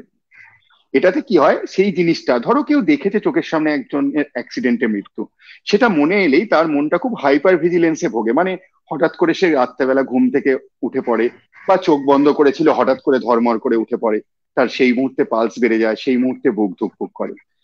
আরো কয়েকটা প্রশ্ন এসছে মনে হয়, একটু দেখবে তো, দেখো। হ্যাঁ হ্যাঁ, অবশ্যই প্রশ্নগুলো দেখবো। তুমি এর পরবর্তী প্রশ্নে যাওয়ার জন্য খুব সুন্দর করে তুমি যেমন বললে যে মৃত্যু ভয়টাই সব নয়, তার সাথে সাথে আরো ভয়, কথা বলার ভয়, তার সাথে সাথে বোধহয় বোধ করি একটা জিনিস বলা যায় যে লোকে কি বলবে, এই ভয়টাও আমাদের কাছে খুব গুরুত্বপূর্ণ। এবং ব্যাড ইমপ্রেশনের ভয় আমাদের কাছে খুব গুরুত্বপূর্ণ। পরবর্তী প্রশ্নে যাব আমরা এইভাবেই, যে আমরা কিছু বোঝাতে চাই একটা লোককে এবং সে অন্যভাবে বোঝে, তার কাছে আমাদের একটা ব্যাড ইমপ্রেশন পড়ে। আহ এটা এটা বেসিক্যালি টিপিক্যাল একটা ইন্ডিয়ান মাইন্ডসেট আছে, যে মানে লজ্জা বোধ আর কি, মানে এটাতে লোকে কি মনে করবে বা লোকে কি মনে করবে, এই জায়গাটাতে একটা জিনিস ভীষণ গুরুত্বপূর্ণ, যেটা হচ্ছে যে যদি আমি নিজে কোনো কিছু জিনিস নিজের মতো করে ঠিক থাকি, সেক্ষেত্রে লোকে কি বলবে বা লোকে কি বলবে না সেটা নিয়ে অতটা ভাবার কিছু নেই। লোকে এরকম অনেক কিছুই বলবে। তাদের ধরো মানে ফর এক্সাম্পল, আমার বাড়িতে বাবা মা চাইছেন যে আমাকে একটা উম, তাগা পরাতে বা একটা আংটি পরাতে, যেটা হয়তো কুসংস্কার বলেই আমি মানি। সেখানে সেটাকে মেনে না নিয়ে অ্যাট টাইমস আমার দায়িত্ব যে সেটা বলা যে এটা ঠিক নয়। বা ধরো কখনো একজন মানুষ, তিনি হয়তো তিনি হয়তো বিবাহ বিচ্ছিন্ন বা বিবাহ বিচ্ছিন্ন, তার তাকে একটা বাড়ি বা ফ্ল্যাট পেতে সমস্যা হচ্ছে, বা তার তার মতো করে লাইফ লিড করতে হচ্ছে, সেখানে সেখানে তার পাশে দাঁড়ানো বা যেটা জাস্ট সেটার জন্য কথা বলা, এবং সেটার জন্য অত কিছু মনে না করা। কারণ যদি তুমি নিজের দিক থেকে ঠিক থাকো, সেক্ষেত্রে আশপাশটা হয়তো কখনো পরিবর্তন করা সম্ভব।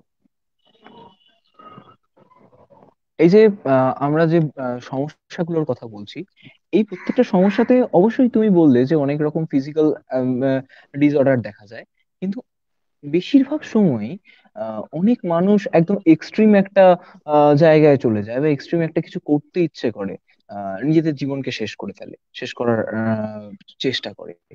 ঠিক কোন কোন কারণে সুইসাইড করার চিন্তা ভাবনা একজন মানুষের মধ্যে আসে, তোমার কি মনে হয়? দেখো, সুইসাইড আমাদের দেশে সুইসাইডের ক্ষেত্রে যে বেসিক প্রবণতা সেটা আমি প্রথমে শেয়ার করি। ম্যাক্সিমাম সুইসাইড অ্যাটেম্প্ট করেন হচ্ছে মহিলারা, কিন্তু কমপ্লিটেড সুইসাইড মানে সুইসাইড করে মৃত্যু হয়ে যাওয়ার সম্ভাবনা বেশি কিন্তু পুরুষদের মধ্যে। কেমন? ইন্ডিয়ার মধ্যে সব থেকে বেশি সুইসাইড হয় ওয়েস্ট বেঙ্গলে। এবং এই সুইসাইডের মধ্যে একটা বড় অংশের সুইসাইড কিন্তু ইম্পালসিভ সুইসাইড, মানে বাবা বকলো, হঠাৎ করে আমি বিষ হুম। খেয়ে নিলাম। তো এটা বেশ কমন ঘটনা। তো এর বাইরে পৃথিবীব্যাপী যেটা বললাম, সুইসাইডের মেজর কজ হচ্ছে বাইপোলার ডিসঅর্ডার। বাইপোলার ডিসঅর্ডার যদি কারোর ডায়াগনোস্ট হয়, সেক্ষেত্রে অবশ্যই ডাক্তারবাবুর হেল্প নেওয়া দরকার। ইম্পালসিভ সুইসাইডের ক্ষেত্রে যেটা ভীষণভাবে গুরুত্বপূর্ণ, সেটা হচ্ছে জীবনের স্কিমটা চেঞ্জ করা। স্কিমা বলতে your world view, how you look around the world. মানে ধরো আমার যদি ছোট থেকে শিক্ষা দীক্ষা ঠিকঠাক ঠিকঠাক হয়, আমার বাবা মা বা আমার শিক্ষকরা যদি যথার্থ হন, সেক্ষেত্রে আমি ইউজুয়ালি একটা ভালো মাইন্ডসেট নিয়ে বড় হওয়ার চেষ্টা করব, এবং আমি সকলের উপকার করার চেষ্টা করব। That is how I C the world. অনেকেই দেখবে এরকম ভাবে ভাবে যে সবাই ইউজুয়ালি ভালো, যতক্ষণ না আমরা তার মধ্যে কিছু খারাপ দেখছি। আবার অনেকে এরকম ভাবে ভাবে সবাই খারাপ, সবাই ফাঁকিবাজ, সবাই, যতক্ষণ না আমি উল্টো কিছু দেখছি। তো এই your schema or your world view, এই জিনিসটা একটুখানি চেঞ্জ করার প্রয়োজন আছে। এর বাইরে আগেও যেটা বললাম, অটোমেটিক থিঙ্কিং, এইগুলো বেশিরভাগ ক্ষেত্রে রিয়াকশনারি। তো যে বাবা আমায় বকলো মানে বাবা আমায় ভালোবাসে না, এর বাইরে বাবার বকার পেছনে কি কি কারণ থাকতে পারে, এই জায়গাটা ভাবা। এবং যে কোনো রিয়াক্ট করা, ইভেন সেটা সুইসাইডও হতে পারে, তার আগে একবার ওই মানুষটার জায়গায় বসে নিজেকে ভাবার চেষ্টা করা যে ওই মানুষটা কেন বলেছে। সেক্ষেত্রেই এই রিয়াকশন গুলো অনেক অংশে কমে আসবে। বেসিক্যালি সুইসাইড ইজ নাইদার কাওয়ার্ডরি নর ইট ইজ ব্রেভারি। এটা বেসিক্যালি একটা এক্সট্রিম স্টেপ, যেটা একজন চূড়ান্ত রকম ভাবে বিপর্যস্ত মানুষ নেন। তো এটাকে দারুণ ভাবে গ্লোরিফাই করারও কোনো কারণ নেই, আবার এটাকে দারুণ ভাবে সুইসাইড করলো, কাপুরুষের মতো পালিয়ে গেল, এইভাবে ভাবারও কিছু নেই। পৃথিবীতে অজস্র রোগ আছে, তার মধ্যে অনেক কারণে মৃত্যু হয়। যেমন ধরো একজন হার্ট অ্যাটাকের মানুষ, তার ক্ষেত্রে যেমন হার্ট অ্যাটাক আরেকটা হয়েই হয়তো সে মারা যাবে আর কি, হার্টের যে কোনো রোগের ক্ষেত্রে, আমি খুব কলোকুয়ালি বলছি, অ্যাকিউট মায়োকার্ডিয়াল ইনফার্কশন। সেরকম একজন ডিপ্রেস মানুষ, তার ক্ষেত্রে এর চরমতম ব্যাপারটা হচ্ছে সুইসাইড। তো সুইসাইড সেই কারণে একটা আলটিমেট স্টেপস। ইউজুয়ালি কয়েকটা জিনিস থাকলে সুইসাইডের ক্ষেত্রে একটুখানি ভীষণ সতর্ক হওয়ার মানে দরকার আছে। ধরো কোনো মানুষ সুইসাইড করতে পারে কিনা, সেটার ক্ষেত্রে দু তিনটে জিনিস ভীষণভাবে গুরুত্বপূর্ণ। সুইসাইডের ক্ষেত্রে কিন্তু জেনেটিক্স এর ভীষণ রোল আছে। অনেকেই দেখবে একটা ফ্যামিলিতে বাবা মার মধ্যে কেউ সুইসাইড করেছিল, সেই ফ্যামিলিতে পরে তার ছেলে বা মেয়েও সুইসাইড করেছে। তো এই জায়গাতে কোনো মানুষ ফার্স্ট অর সেকেন্ড ডিগ্রি রিলেটিভদের মধ্যে যদি সুইসাইডের হিস্ট্রি থাকে, মানে বাবা মা ভাই বোন পিসি জ্যাঠা এদের মধ্যে, সেক্ষেত্রে তার ক্ষেত্রে বিশেষ বিশেষ সতর্কতা অবলম্বন করতে হবে। Past history of suicide attempt যদি থাকে, মানে কেউ আগেও একবার নিজেকে শেষ করে দেওয়ার চেষ্টা করেছে, সেক্ষেত্রেও খুব ভীষণ রকম ভাবে সতর্ক থাকতে হবে। আচ্ছা, আর একটা জিনিস আমি বলার চেষ্টা করে দিই, যেটা হচ্ছে যে একদম ছোট বাচ্চাদের ক্ষেত্রে, এই যে এই বয়সের বাচ্চাদের ক্ষেত্রে মেন্টাল হেলথ প্রবলেম গুলো নিয়ে আলোচনা হলো, চাইল্ডহুড সুইসাইড, চাইল্ডহুড ডিপ্রেশন বা চাইল্ডহুড বাইপোলারিটিও কিন্তু হয়, কেমন? সেক্ষেত্রে তারাও অনেক সময় খুব বড় মানুষের মতো আচরণ করে, ছোট ছোট বাচ্চারা চাইল্ডহুড বাইপোলারের ক্ষেত্রে। আর ডিপ্রেশনের ক্ষেত্রে তারা টিপিক্যালি খুব ইরিটেটেড থাকে, সে কখনো বলবে না আমার মন খুব খারাপ হয়ে গেছে। আমাদের দেশে মাঝবয়সী মহিলারাও ডিপ্রেশন হয়ে কখনো কিন্তু বলবে না I am feeling lonely or something like that. Often তারা অনেক সোম্যাটিক সিমটমস নিয়ে আসেন, শরীরের এখানে ব্যথা ওখানে ব্যথা, যার কোনো কারণ খুঁজে পাওয়া যায় না। ছোট বাচ্চাদের ক্ষেত্রে আরো দুটো রোগ ভীষণ গুরুত্বপূর্ণ। একটা হচ্ছে অটিজম, যেখানে বাচ্চারা খুব আত্মমগ্ন থাকে। এটা খুব বড় গ্রেডে হলে তাদের পড়াশোনা করতে অসুবিধা হয়, তাদের কারোর সাথে ইন্টারাক্ট করতেই অসুবিধা হয়। ছোট গ্রেড হলে তারা অনেক সময়ই বাকিদের সাথে মিশতে চায় না। আরেকটা ভীষণ গুরুত্বপূর্ণ রোগ হচ্ছে এডিএইচডি বা attention deficit hyper activity disorder. এর তিনটে জিনিস দেখা যায়, ইউজুয়ালি এটা 3 4 বছর 5 বছর বয়সে প্রি স্কুল থেকেই দেখা যায়। এরা হচ্ছে ভীষণ ছটফটে হয়, এক জায়গায় চুপ করে থাকতে পারে না, এবং এরা কথার মাঝে খুব সহজে কথা বলে দেয়। মানে ধরো মাস্টার মশাই প্রশ্ন করেছেন অন্য কাউকে, সে হঠাৎ করে ইম্পালসিভলি অ্যান্সার দিয়ে দিল। খেলতে গেলেও এরা খুব ডিসঅর্গানাইজ হয়ে যায়, মানে তার এখন হয়তো ব্যাট করতে নামার কথা নয়, সেখানে গিয়ে সে ব্যাট ধরে টানাটানি করছে। তো এটা শুধুমাত্র একটা জায়গায় হলে হবে না, সব জায়গাতেই হতে হবে, স্কুলে বা প্লে গ্রাউন্ডে বা হচ্ছে খেলার জায়গায়, সব জায়গাতেই হবে। হ্যালো? তোমার অডিওর কিছু একটা প্রবলেম হচ্ছে। শোনা যাচ্ছে?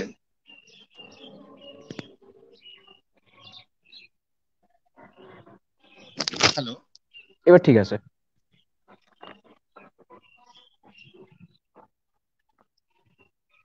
হ্যালো? ঠিক আছে, এবার ঠিক আছে, তুমি একবার চেক করে নাও।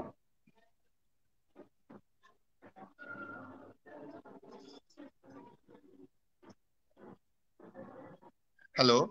হ্যাঁ, এবার ঠিক আছে। এই যে হ্যালো, শোনা যাচ্ছে? হ্যাঁ, ঠিক আছে।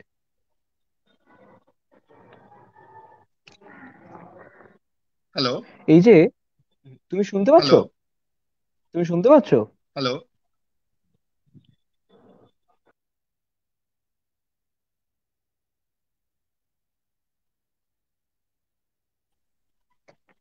শুনতে পাচ্ছো তুমি? গন্ডগোল হচ্ছে। শুনতে পাচ্ছো তুমি?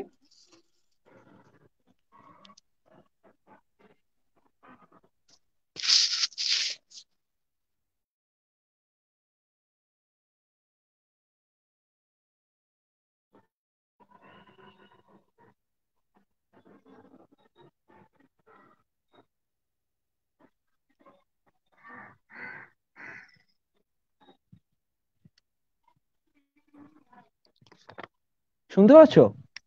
হ্যাঁ হ্যাঁ, শুনতে পাচ্ছি, শুনতে পাচ্ছিস? আমি ঠিক আছে, শুনতে পাচ্ছি। কিছু একটা বলো। Network issue. এই যে সুইসাইডের ব্যাপারটা নিয়ে আমরা কথা বলছিলাম, আহ, আমরা তো অদ্ভুত ভাবে এই বয়সটা, মানে তুমি বলছিলে যে মহিলাদের মধ্যে সুইসাইডের ট্রেন্ড বেশি।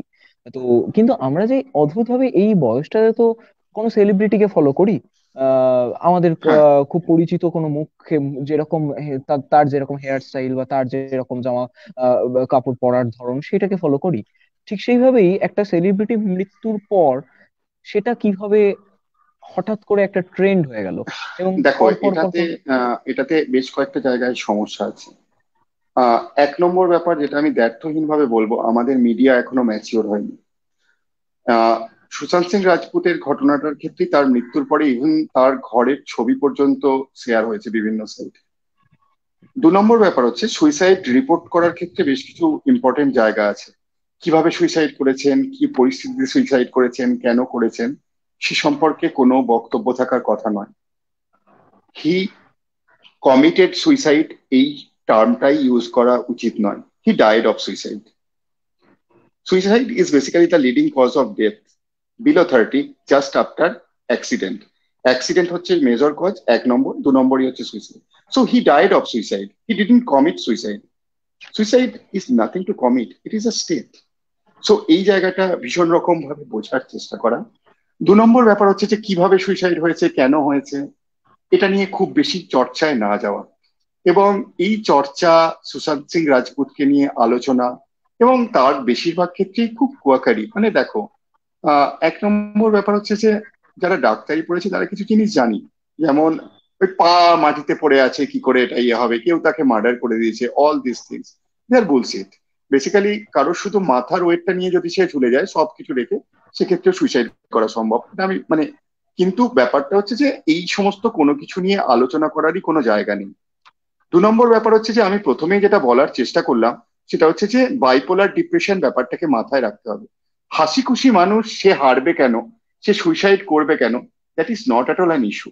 তিন নম্বর ব্যাপার হচ্ছে একজন মানুষ মারা গেছেন, তিনি, ফর এক্সাম্পল ইরফান খান যেমন একটা অন্য কারণে মারা গেলেন, ইনিও একটা অন্য কারণে মারা গেছেন। এটাকে একটা সম্পূর্ণ অন্যরকম ব্যাপার, যেটাকে অন্যরকম ভাবে ভাবতে হবে। ইরফান খান মারা যাওয়ার পরে আমরা কেউ প্রশ্ন করিনি ওনার ক্যান্সার হবে কেন, বা ওনার এই টিউমার হতে যাবে কেন, বাকিদের তো হলো না। সেটাকে যেভাবে নেওয়া উচিত, ঠিক সেইভাবেই সুইসাইডটাকেও নেওয়া উচিত। তো এইরকম কিছু ক্ষেত্রে আমাদের রিপোর্টিং এর সমস্যা বা এই জায়গার জন্য এই ঘটনাগুলোর পরে অনেক ক্ষেত্রেই কপি ক্যাট সুইসাইড হয় আর কি, যেটা একই রকম ভাবে অনেক মানুষ যারা তাদের ফলো করেন তারা এটা করে ফেলেন। তো সেই জায়গাটায় আমাদের ভীষণভাবে সতর্ক হওয়া উচিত। এবং কোনো সেলিব্রিটি যদি সুইসাইডে মারা যান, ইউজুয়ালি তার ক্ষেত্রে, আমি ইচ্ছাকৃতভাবে সুইসাইডে মারা যান শব্দটা ইউজ করলাম, সুইসাইড করেন না ইউজ করে, তো সেখানে তার ভালো কাজ বা তার লাইফটাকে নিয়ে আলোচনা হওয়া উচিত। যেমন ইরফান খানের ক্ষেত্রে হয়েছে, সুশান্ত হুম সিং হুম রাজপুতের হুম ক্ষেত্রে হুম। সেটাই হওয়া উচিত। সো এই দুটোকে ডিফারেন্সিয়েট করাটা যতদিন না আমরা ছাড়বো, ততদিন মেন্টাল হেলথ নিয়ে স্টিগমা, ডিপ্রেশন নিয়ে স্টিগমা, সুইসাইড নিয়ে কথা বলার স্টিগমা, এই জায়গাগুলো কিন্তু খুব সহজে যাবে না।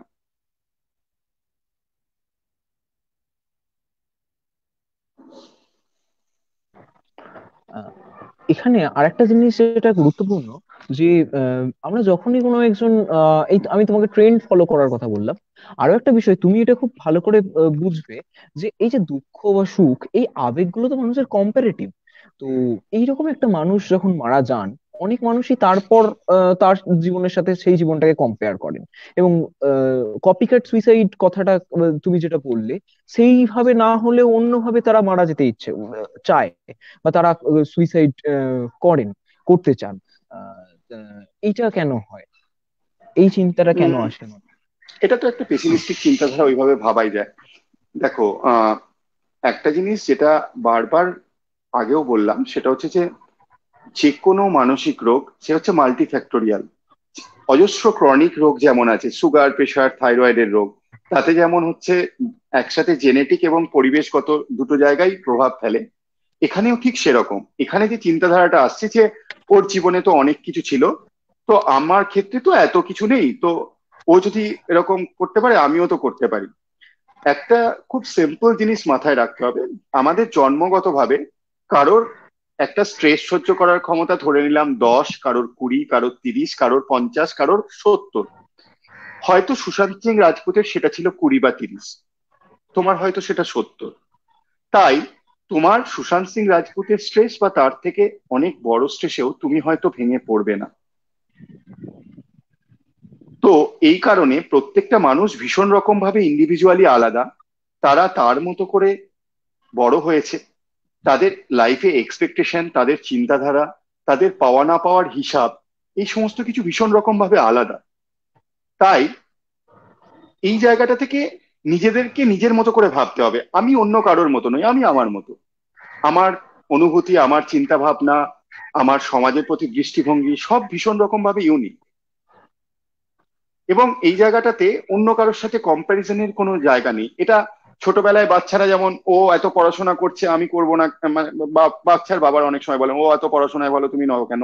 এই কম্প্যারিজনটাই অ্যাকচুয়ালি ভীষণ রকম ভাবে ইউজলেস। সে তার মতো করে ইউনিক, আমি তার মতো করে ইউনিক। তুমি যেমন বললে যে এখানে এক্ষেত্রে এই যে কপিক্যাট সুইসাইড গুলোর ক্ষেত্রে মিডিয়ার একটা খুব বড় প্রভাব রয়েছে। সাথে সাথে আরেকটা কথা বলার, যে এই সুইসাইডটা হওয়ার পরে অনেকেই সেলফ ক্লেমড হিসেবে সুইসাইড বা ডিপ্রেশনের মানে সুইসাইড বা ডিপ্রেশনে থাকা একটি বন্ধু বা বান্ধবীদেরকে সারানোর চেষ্টা করছে, তাদের এই ঘটনাটাকে রিমেডি করার চেষ্টা করছে। এগুলো তো বেশিরভাগ ক্ষেত্রে আনসাইন্টিফিক হয় এবং হিতে বিপরীত হওয়ার সম্ভাবনা বেশি থাকে। তাদের দেখো, এর জন্য মধ্যে তোমার এর মধ্যে এর মধ্যে দুটো জায়গা আছে, ঠিক আছে? আমি কয়েকটা জিনিস খুব ক্লিয়ারলি এখানে পরিষ্কার করে দেওয়ার চেষ্টা করি। 1 নম্বর ব্যাপার হচ্ছে যে, ধরো কারোর রাত্রেবেলায় খুব কষ্ট হচ্ছে, সেই সময় একজন বন্ধু বা বান্ধবী তার কথা শুনছে বা শোনার চেষ্টা করছে, তার পাশে দাঁড়ানোর চেষ্টা করছে, দ্যাট ইজ গুড। সেটা হয়তো তাৎক্ষণিকভাবে তার এই প্রবণতাটাকে আটকে দিতেও পারে। কিন্তু লং টার্মে যদি তার সত্যি সমস্যা থাকে, তাকে কোনো একজন মনোরোগ বিশেষজ্ঞের কাছে যাওয়ার দরকার হবে।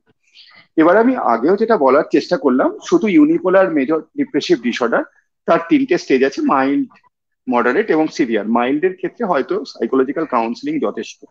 পরের দুটো ক্ষেত্রে কিন্তু ওষুধ লাগবে, সিম্পলি ওষুধ লাগবে। আবার বাইপোলার ডিপ্রেশনের ক্ষেত্রে কাউন্সিলিং এর প্র্যাকটিক্যালি কোনো রোল নেই, এখানে ওষুধ লাগবে। এবার যে কোনো রোগের ক্ষেত্রে যেমন ভাবে অ্যাপ্রোচ করা উচিত, এখানেও সেইভাবে অ্যাপ্রোচ করা উচিত।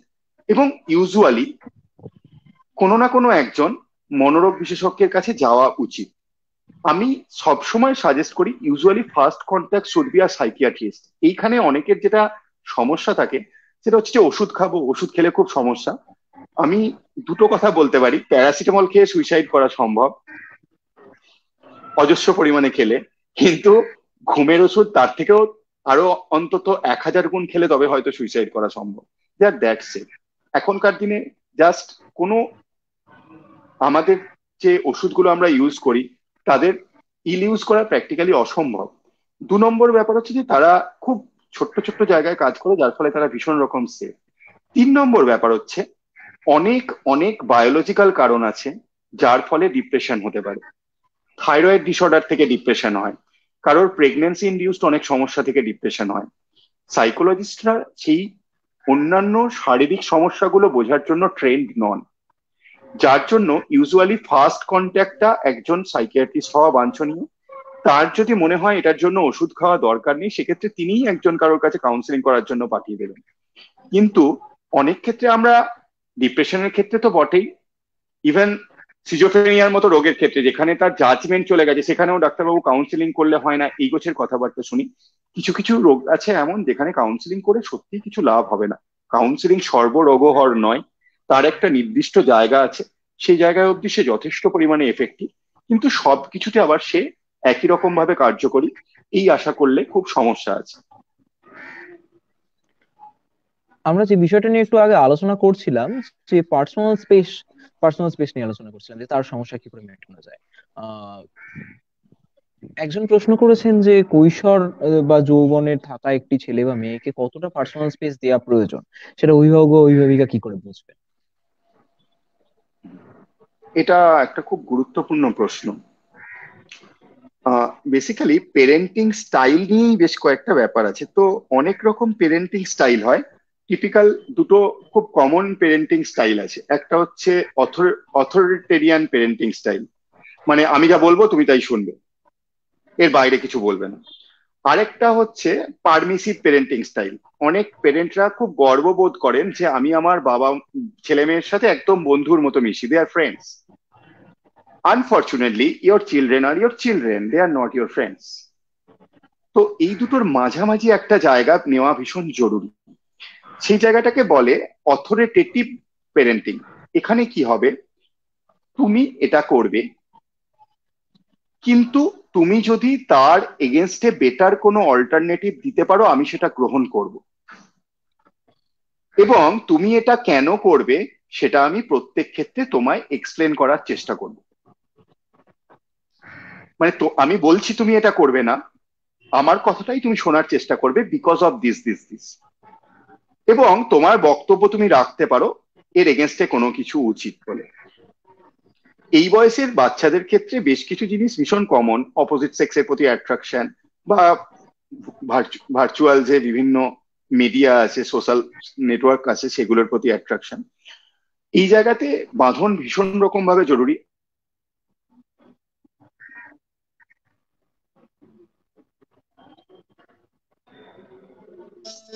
ফোন বা কোনো কিছু থেকে, হ্যালো শোনা যাচ্ছে? হ্যাঁ, শোনা যাচ্ছে। হ্যালো। যাচ্ছে, শোনা যাচ্ছে। ফোন বা কোনো কিছু থেকে, ফোন বা কোনো কিছু থেকে সে কি করছে সে জায়গাটার উপর নজর রাখা জরুরি। এর বাইরে সে তার বন্ধু বান্ধবদের সাথে কিছু সময় কাটাক, তাতে কোনো সমস্যা নেই। বলো। একটা প্রশ্ন এসে যে দায়িত্ব এবং ডিপ্রেশন কি সমানুপাতিক?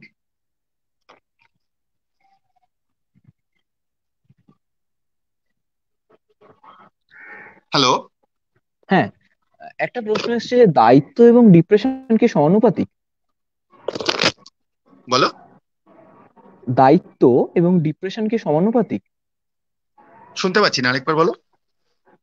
তুমি হ্যাঁ কি বলো। স্ক্রিনে কোয়েশ্চেন দেখতে পাচ্ছো?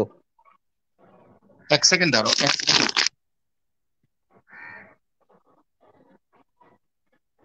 হ্যালো। শুনতে পাচ্ছো? আমি শুনতে পাচ্ছি। হ্যালো। জাস্ট।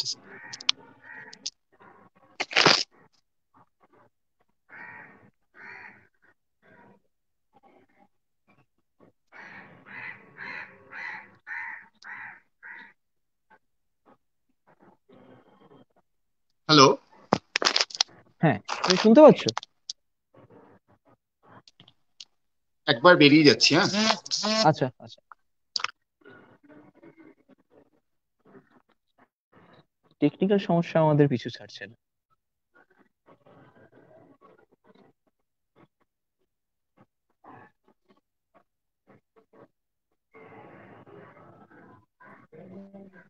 শুনতে ফোন পাচ্ছো? এসেছিল একটা, কেটে গেছিল, বল।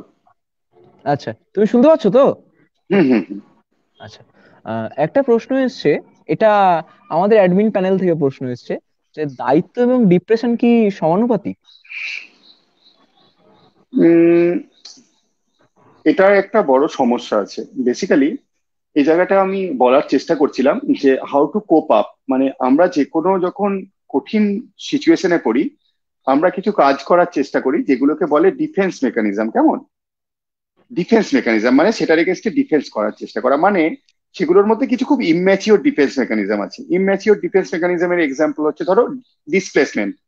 মানে আজকে মাস্টারমশাই আমাকে খুব বকেছেন, তাই আমি বাড়িতে গিয়ে মাস্টারমশাইকে তো কিছু বলতে পারছি না, বাড়ি গিয়ে আমি আমার ছোট ভাইকে একটু মেরে দিলাম।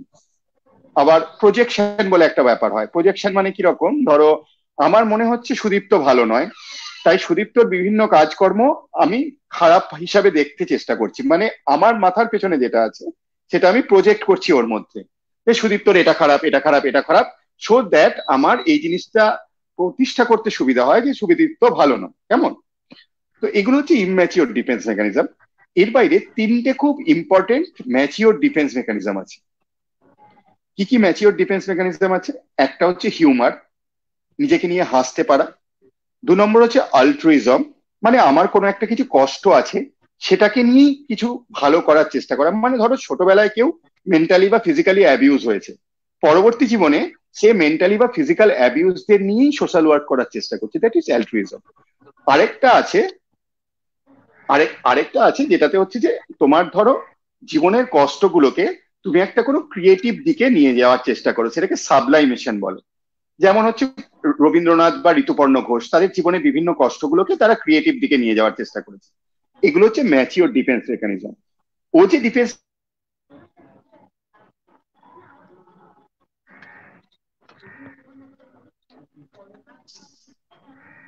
সাপ্রেশনে কি হয়, সাপ্রেশনে আমি একটা জিনিস করতে থাকি করতে থাকি করতে থাকি, এবং তারপরে আমি কাউকে বলতে পারি না। আমার মনের মধ্যে অনেক সময় চাই যে এটা আমি করব না, বা এটা আমার পছন্দ হচ্ছে না।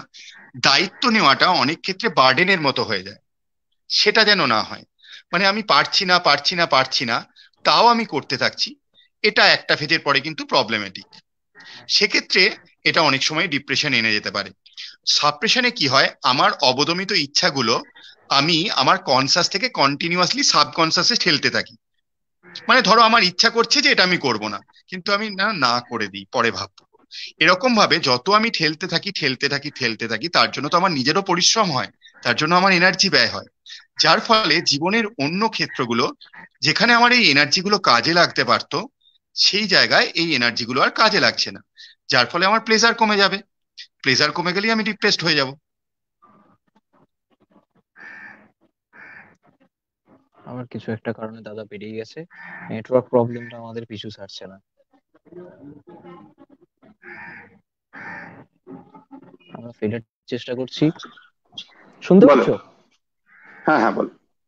আচ্ছা, নেক্সট প্রশ্নে আমরা যাচ্ছি। আমরা এখান থেকে কিছু প্রশ্ন নেবো। আহ, আমরা ডিপ্রেসড হয়ে গেলে আহ, যদি আমরা কোনো সাইকিয়াট্রিস্টের কাছে না যাই, তার আগেই আমরা ডিপ্রেসড হয়ে গেলে নিজে নিজেই সেই ডিপ্রেশনের কারণটা ভুলতে চেষ্টা করি। আহ, কোন মানুষটার জন্য ডিপ্রেসড হচ্ছি সেটা ভুলতে চেষ্টা করি। কিন্তু সেটা কি ভোলা সম্ভব, বা তার মাধ্যমে কি কোনো ট্রিটমেন্ট সম্ভব? না, এরকম কোনো ইরেজার নেই যে দেখো, এটা যেটা হয় হচ্ছে অনেক সময় সম্পর্কের ক্ষেত্রে, সম্পর্কের ভাঙা গড়ার ক্ষেত্রে, যে ওর ওর সঙ্গে সম্পর্ক ছিল, সেটা থেকে বেরিয়ে এসেছি, তাকে নিয়ে অনেক কিছু খারাপ লাগা থেকে যায়। ব্যাপারটা হচ্ছে যে to have a proper breakup is very important. মানে ব্রেকআপ সবসময় যে খারাপ হতে হবে এমন কোনো মানে নেই, ব্রেকআপের পরেও কারোর সাথে কারোর ভীষণ ভালো সম্পর্ক থাকতে পারে।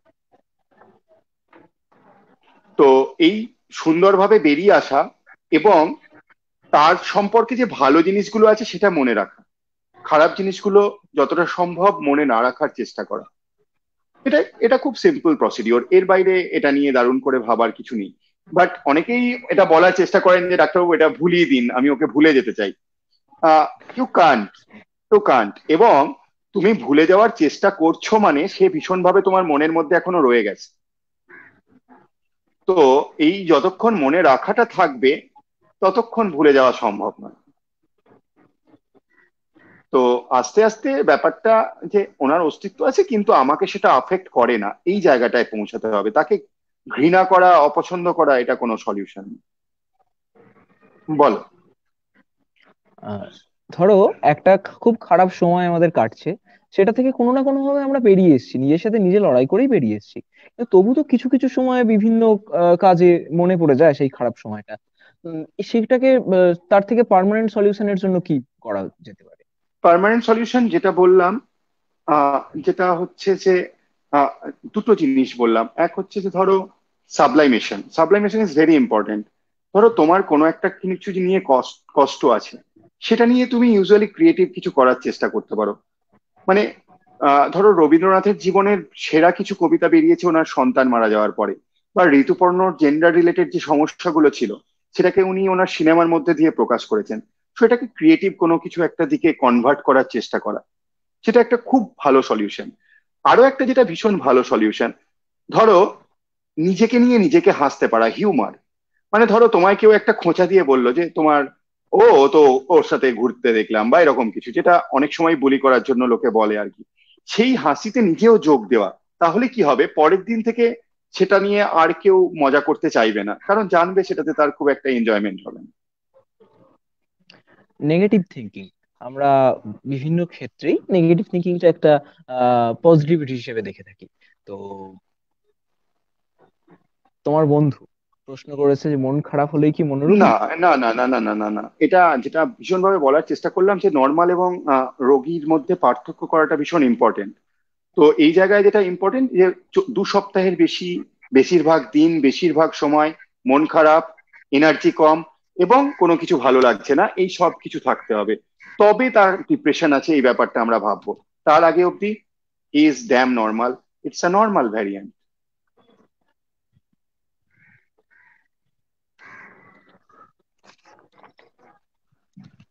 বন্ধু, আমাদের জীবনে তো বন্ধুর বড্ড অভাব হচ্ছে এখন।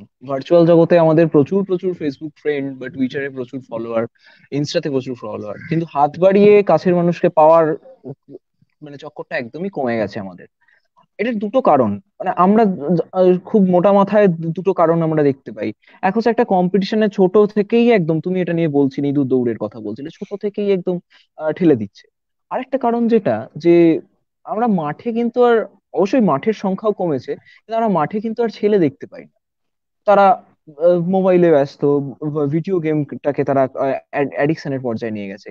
এইটা কেন হচ্ছে, বা এটা থেকে কিভাবে রেমেডি পাওয়া যেতে পারে? দেখো, একটা জিনিস হচ্ছে যেটা, এটা বড় বয়সে যেটা সমস্যা, ছোট বয়সেও ভীষণ সমস্যা। আমি একটু আগে একটা রোগ বলছিলাম না, ADHD, attention deficit hyper activity disorder. তো এডিএইচডির ক্ষেত্রে যেটা সমস্যা, বাচ্চাদের প্রচুর এনার্জি থাকে। যদি তুমি সেই এনার্জিটা কোনো না কোনো ভাবে বার করে দাও, যেটা সে একটা প্লে গ্রাউন্ডে পায়, 1-2 ঘন্টা সে নিজের মতো করে দৌড়ে বেড়াবে, সেক্ষেত্রে অবভিয়াসলি তার সেই এনার্জিটা নিয়ে সে বসে থাকবে সারাদিন, এবং সেটা বিভিন্ন ডিস্ট্রাকটিভ কাজে ইউজ করবে। সো ছোট থেকেই মাঠে যাওয়ার অভ্যাস গ্রো করাটা কিন্তু ভীষণ গুরুত্বপূর্ণ। আমি জানি না, আমাদের সময় অব্দি আমরা নিয়ম করে খেলতাম, আমি এখনো মাঝে মাঝে খেলতে যাই, চেষ্টা করি আর কি, বাট ভীষণ জরুরি, ভীষণ জরুরি। আমাদের একেবারেই কুচকে একটা দর্শক তোমার কাছে জানতে চেয়েছে, দীর্ঘদিন স্কুল বন্ধ থাকার জন্য তার মন খারাপ, স্কুলটাকে ভালোবাসতে শুরু করেছিল কিন্তু সেই বন্ধুদের সাথে আর দেখা হচ্ছে না, কি করা যেতে পারে? দেখো, ব্যাপারটা হচ্ছে যে, খুব মজা করে বলতে চাইলে এটা একটা জাস্ট এক্সটেন্ডেড হলিডে হিসাবে কাউন্ট করতে পারো। ধরে নাও তোমার পরীক্ষার পরের ছুটিটা আর গ্রীষ্মের ছুটিটা একসাথে হয়ে গেছে, তো এই ফলে 3-4 মাসের একটা গ্যাপ হয়েছে, এরপরে আবার সবকিছু স্বাভাবিক হয়ে যাবে। দেখো, আমি ডাক্তার হিসাবে এটা বলতে পারি, এটা এত সাইকিয়াট্রিস্ট হিসাবে নয়, যে আমাদের করোনা নিয়ে বাঁচতে হবে, এটা ভীষণভাবে অভ্যাস করাটা জরুরি। দীর্ঘদিন ধরে স্কুল কলেজ সবকিছু বন্ধ তো থাকতে পারে না, আমাদের আবার এই স্বাভাবিক ছন্দে ফেরত যেতে হবে, কিন্তু তার মধ্যেই আমাদের একটু সতর্কতা অবলম্বন করে চলতে হবে।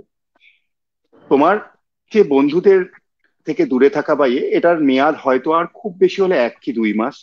আমার খুব দৃঢ় ধারণা অক্টোবর নভেম্বর থেকে ব্যাপারটা নর্মালাইজ হয়ে যাবে, এবং তারপর তুমি স্কুলকে হয়তো আরো বেশি ভালোবাসবে। এই সময়ে যেটা করতে পারো সেটা হচ্ছে যে, স্কুলের বন্ধু বা স্যারদের জন্য যাদের যা মিস করছো সেটা কোথাও লিখে করতে পারো, পরে বন্ধুরা মিলে সেটাকে শেয়ার করবে, what you miss most in this 3 months, which can be a very good initiative.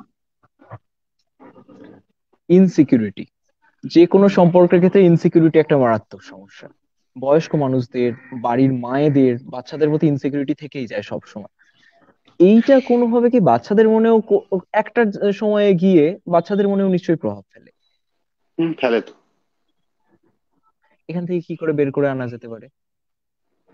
দেখো, ব্যাপারটা হচ্ছে যে, ইনসিকিউরিটি জায়গাটাতেও হচ্ছে, মানে প্রথম কাজ যেটা সেটা হচ্ছে যে অন্যান্য চিন্তা ভাবনা করা।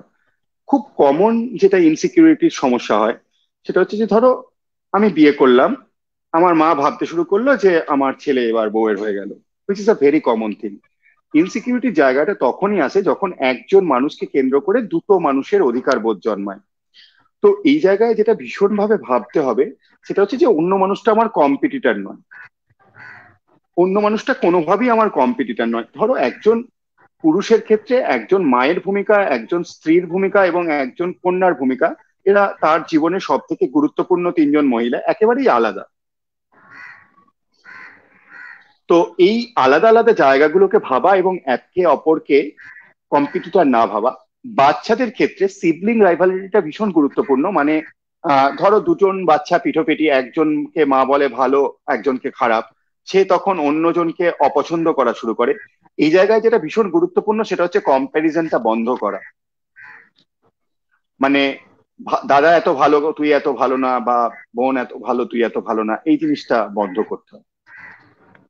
বলো সুদীপ্ত, আর একটা প্রশ্ন আছে, এবার আমরা পালাবো। হ্যাঁ, হ্যাঁ, শেষ প্রশ্নই একদম শেষ প্রশ্ন হিসেবে আমরা এই প্রশ্নটা নেব, কাউকে তার অপছন্দের কথা বলা কি উচিত? তাহলে কিভাবে কাউকে বোঝাবো যে সে আমার প্রবলেম ক্রিয়েট করছে? ক্রিয়েট করছে। দেখো, 1 নম্বর ব্যাপার হচ্ছে যে it is important to say no. না বলাটা জীবনে ভীষণ গুরুত্বপূর্ণ। তুমি অবশ্যই হেল্পফুল হবে, মানুষকে সবসময় হেল্প করার চেষ্টা করবে, বাট কিছু কিছু ক্ষেত্র এমন আছে যেখানে তোমার পক্ষে সেটা সম্ভব হচ্ছে না, তাও তুমি জোর করে করছো এবং এর জন্য তোমার কষ্ট হচ্ছে। এই জায়গায় তোমায় ভীষণভাবে না বলতে হবে। 2 নম্বর ব্যাপার হচ্ছে যে একজন মানুষকে ধরো তার কোনো একটা জিনিস পছন্দ হয় না, ধরো এক্স খুব ঘ্যান ঘ্যান করে যেটা আমার অপছন্দ, এটা কি আমি এক্স কে বলবো? এর অ্যান্সার হচ্ছে তোমায় অ্যাসেস করতে হবে এক্স ব্যাপারটা কিভাবে নেবে। একটা খুব আমি সত্যম বদ প্রিয়ম বদ না বদং অপ্রিয়ম অসত্য। ঠিক আছে, তো ব্যাপারটা হচ্ছে যে অপ্রিয় এবং অসত্য কথা এই দুটো জিনিস একটুখানি অন্যভাবে প্রেজেন্ট করার চেষ্টা করতে হয়। অনেক মানুষই এটা গ্রহণ করার জায়গায় থাকেন না। তো সেই কারণে সে কিভাবে গ্রহণ করবে সেটাকে অ্যাসেস করাটা ভীষণ জরুরি। সেই অ্যাসেসমেন্টটা করার পরেই তাকে অ্যাপ্রোচ করতে হবে যে হ্যাঁ এটা বলা যায় বা বলা যায় না। যখন আমি শিওর যে সেই ব্যাপারটাকে কিভাবে গ্রহণ করবে, তার আগে অবধি যতটা অবধি আমার অ্যাকসেপ্ট করা সম্ভব ততটাই অ্যাকসেপ্ট করো। তার বেশি না হলে সেটাকে ইয়ে করো না। আর যে কোনো সম্পর্কের ক্ষেত্রে, বা সেটা বন্ধুত্বের হোক বা অন্য কোনো কিছু হোক, প্রথম থেকে ভীষণ খোলা স্লেট নিয়ে যেতে হবে। প্রথম থেকে কখনো প্রি ডিটারমাইন্ড কোনো চিন্তাধারা নিয়ে এগোনো নয় যে এ খুব ভালো এ খুব খারাপ, এর এটা খুব ভালো এর এটা খুব খারাপ। কম বয়সী মেয়েদের মধ্যে একটা ভীষণ কমন জিনিস থাকে, সেটা হচ্ছে হিরো ওরশিপ, যে এর সব ভালো বা এর সব খারাপ। হয় সে আমার সার্ভাইভার, সে হচ্ছে প্রিন্স চার্মিং, আর otherwise he is a devil or he is a demon. এই বাইনারি থেকে ভীষণভাবে বেরোতে হবে। আমরা সবাই মানুষ, আমরা সবাই grey. We all are different shades of grey. আমাদের প্রত্যেকের মধ্যে কিছু ভালো গুণ আছে, কিছু খারাপ গুণ আছে, এবং এই গুণগুলোকে অ্যাকসেপ্ট করেই এগোতে হবে।